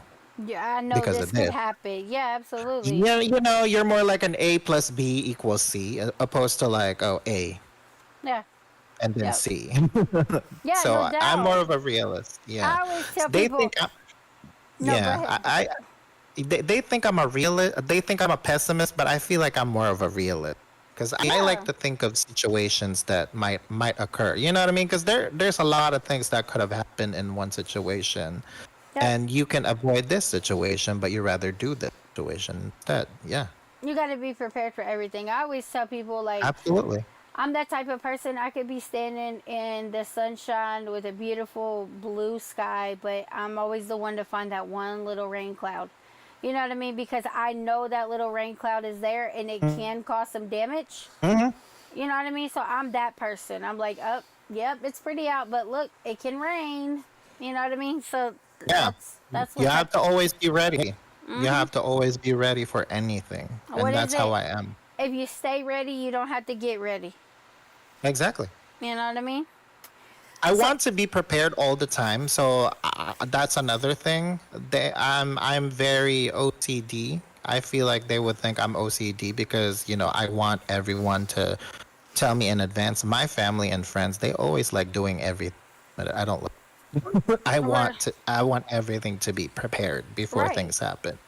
Exactly. You know, so sometimes things don't really go my way, so I just have to. Adapt to it. Yeah, absolutely. Yeah. So last Yeah. question I have for you. Do you have any before performance rituals? Like anything you do before you sing? I don't really do vocalizations when I sing before, but I want to say I have to at least sing one or two songs before an actual song so I can like warm my voice up because it's a typical every other singer needs to vocalize. But what I do Yeah. instead of vocalization, I just sing something. If I can hit a certain note on that song, I can hit any. Right. Absolutely. Yeah. Yeah. Absolutely. And then obviously, the nerves. Leave the person in the bathroom and then come out a different person. Absolutely. Absolutely. Yeah. Okay. I'm going to go ahead and play these last Yeah. 4 songs and then we'll go ahead and end the stream if nobody has any questions for you. So All right. here we go. Shout out to Salazu for this song. Even though he hasn't responded to my DM so I can get his personal information so I can put it in all platforms. But yeah, shout out to Salazu. Yeah, because literally the people in the list, I got their information. He's the only one. Okay. Telling you, I'm OCD about it. I need to ask everybody shit before I put it. Of course.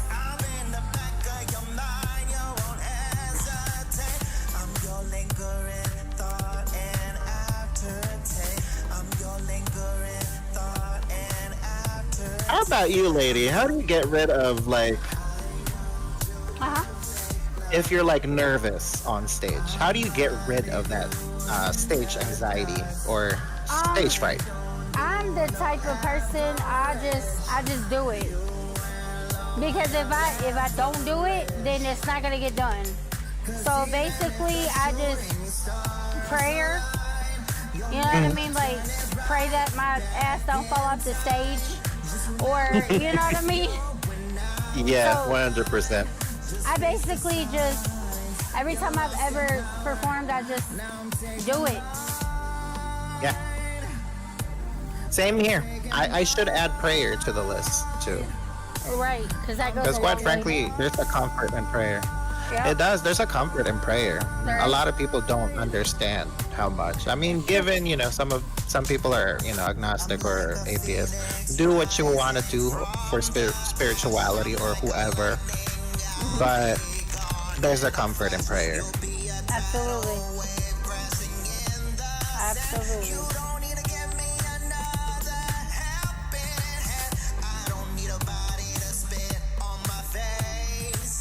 Also, before we end the stream, simping on the roller coaster in all platforms. Stream it.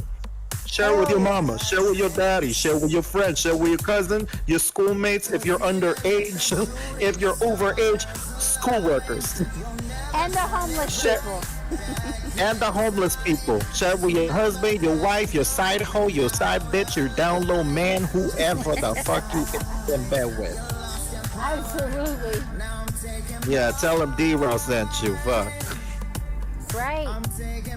I need to catch up to D-Evil. He has so many songs on the platforms already. Yeah, good luck with that. Yeah, that's never gonna happen. He's too busy. That man works very hard. Yes. Very hard. And I Yes. can't say shit.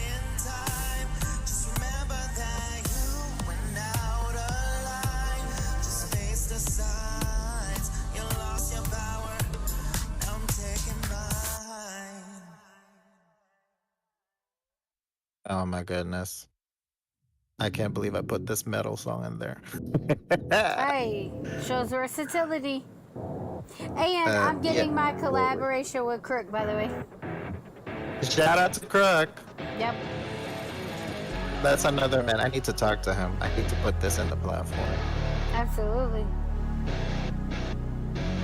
He's a very nice man. Can I just say, really nice man. Yeah, absolutely. Like, you know how in band life there's a lot of dicks? Yep. You can never say shit about Crook. Because he's the type, that if you don't come for him, he's the sweetest person in the planet. Yep. But when you got people trying to call you out and don't want to pay you the money that they owe you, you know? Yeah. Listen, that person, you said he's a vegetable washer, right? Is that what it is? At Costco's, yep. Listen, go wash the potatoes. Okay? Exactly.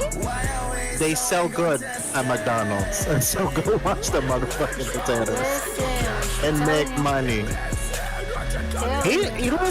Listen, how much is that? Like if he's a dishwasher, vegetable washer at Costco, how much is that? You know what? I'm not sure. Per hour. But it can't be very much. So he owes that man 10K, right? Yup. Okay, so at least I would say if it's a regular job, a monthly he would probably have 2K, right? So I would say save the 1K, spend the 1K, and then save it until it's 10,000. So at least in 1 year you would have 10K to give to Cook. Like, hello, man. What the fuck? Exactly. I get it, you have bills, but child.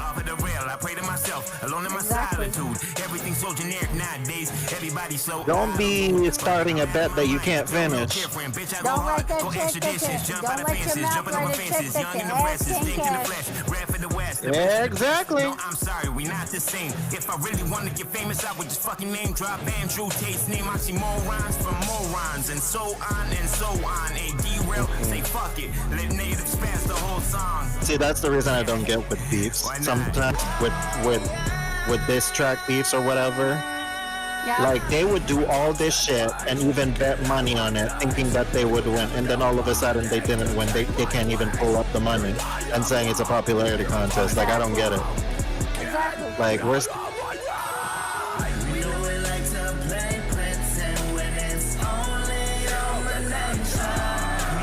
He said, D-Rel's high notes are always so good. Thank you, appreciate that. Stop gassing me up. I don't deserve the praise and compliment. I'm not that easy. I'm just kidding, but stop. See, this is the reason people are homophobic, because we're creepy like that, if you think about it. Well, at least I am. Crazy.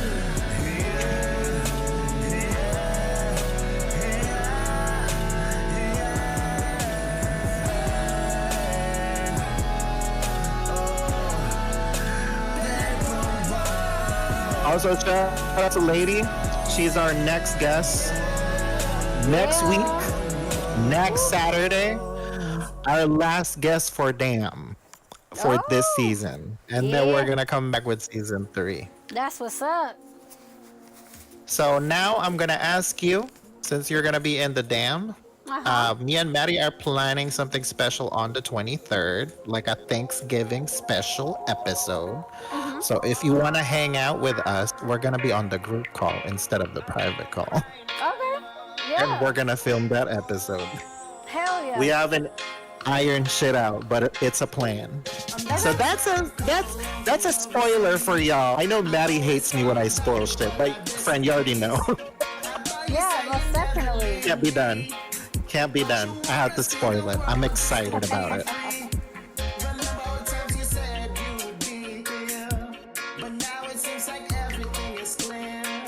Thanksgiving special.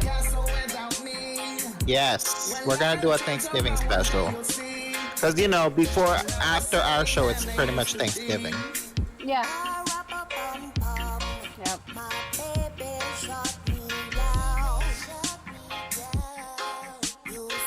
And yes, I also do reggae, and this is mixed by Ms. Ballin Janae. So See? She's for her, fire. She's fire. she's worth the moolah, y'all. She's worth the moolah. Yeah, see, even Maddie said it's in the planning stages. Absolutely right. Absolutely.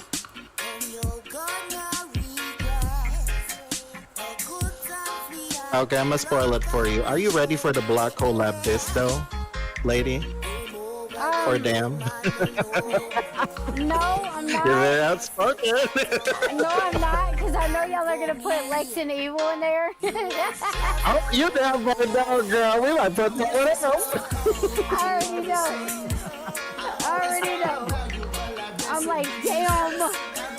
The good thing is those are my people, so they know it's no hard feelings either way. So Yeah, 100%. They went through the hell too, so don't worry. You too.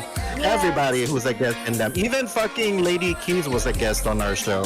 So here's a tea for you. So if you watch her episode and Roni's episode, they're each other's choice. So they blocked and diss each other back to back on back to back episodes, which was funny.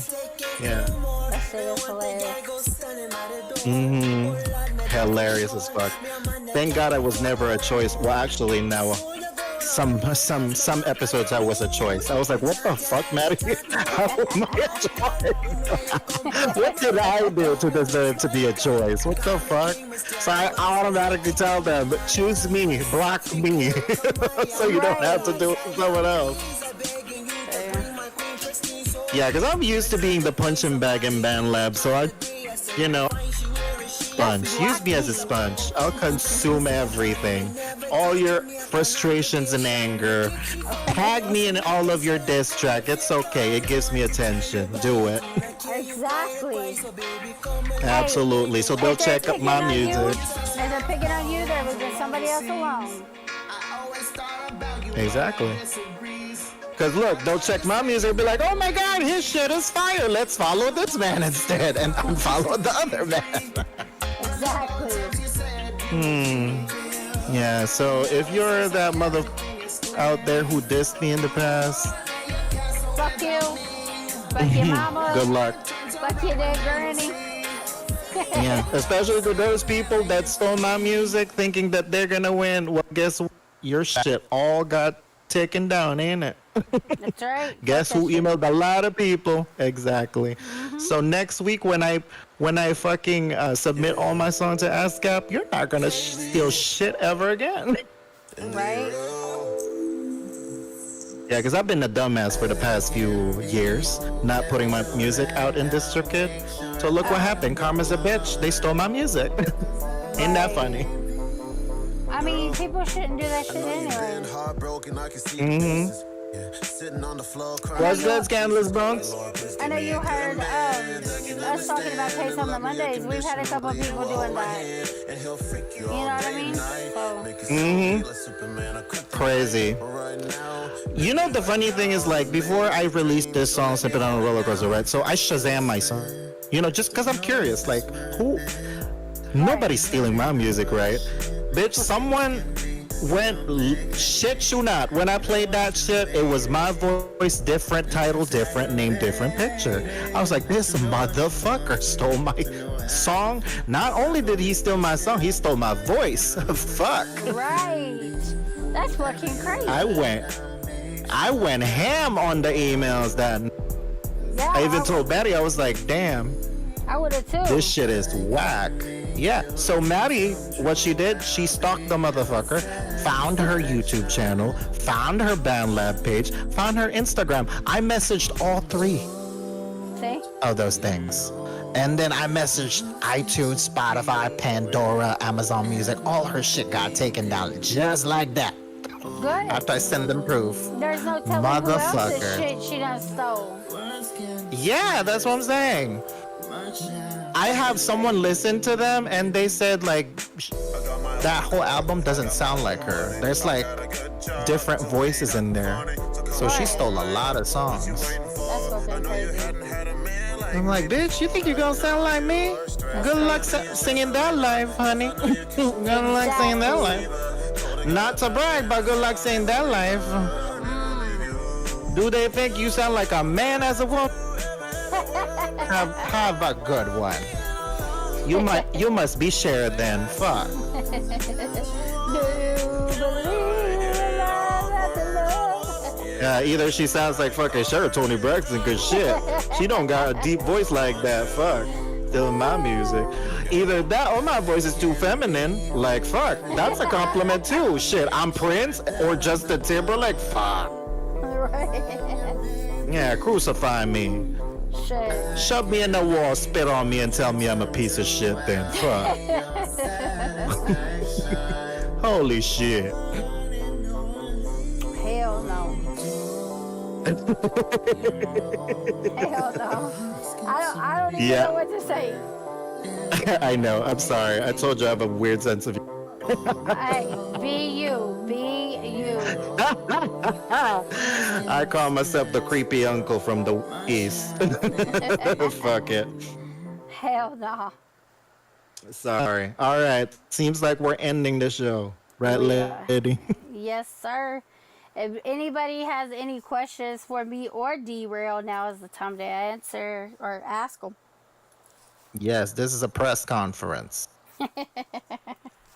Tell us what you want. What you really, really want. That's right. We just gotta wait a few minutes, though. Yeah, we're gonna 'Cause I've stare already- into nothingness. I've already kept him 3 hours and 14 minutes. He might got something to do.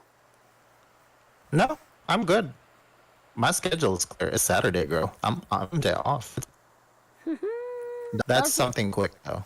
Don't you guys got Double Damn this weekend? And then we have a show afterward. So I'm really gonna run and run. Yeah, we have a show with Sky on Sunday, but I have something to do 2 p.m. first. So I'm gonna run and then run. So it'll be a quick one. Right. Yeah. Okay. Well, I just want to say shout out to you for being on the show. I really, really appreciate you. This is my 3rd episode. So if anybody Thank else you for having me. Of course, of course. If anybody else wants to be on the show, just hit my DMs and we'll get it arranged. This week, I'm going to go ahead and do my shout outs. Check out Maddie and D-Rel every Saturday at 8. Is it 8? It is 8. With Dan. Yeah, 8. Shout out to Case of the Mondays, D Evil, Purple X, and myself every Monday at 7. Shout out to Purple X and I's clothing line. Take it to your house apparel. Maddie. I got a new hat. D-Rel and D Evil. Thank you all for the support. If you guys are interested, you can hit his DM or mine. And Big Talk with Laydee every other Friday. So I don't think I'm forgetting anybody. I don't think so. I don't know. Do you have any music that you would like to promote to them that's unreleased yet? No, I release everything I do. So, just check out everybody. You know, check out D-Rel's music, Maddie's beats.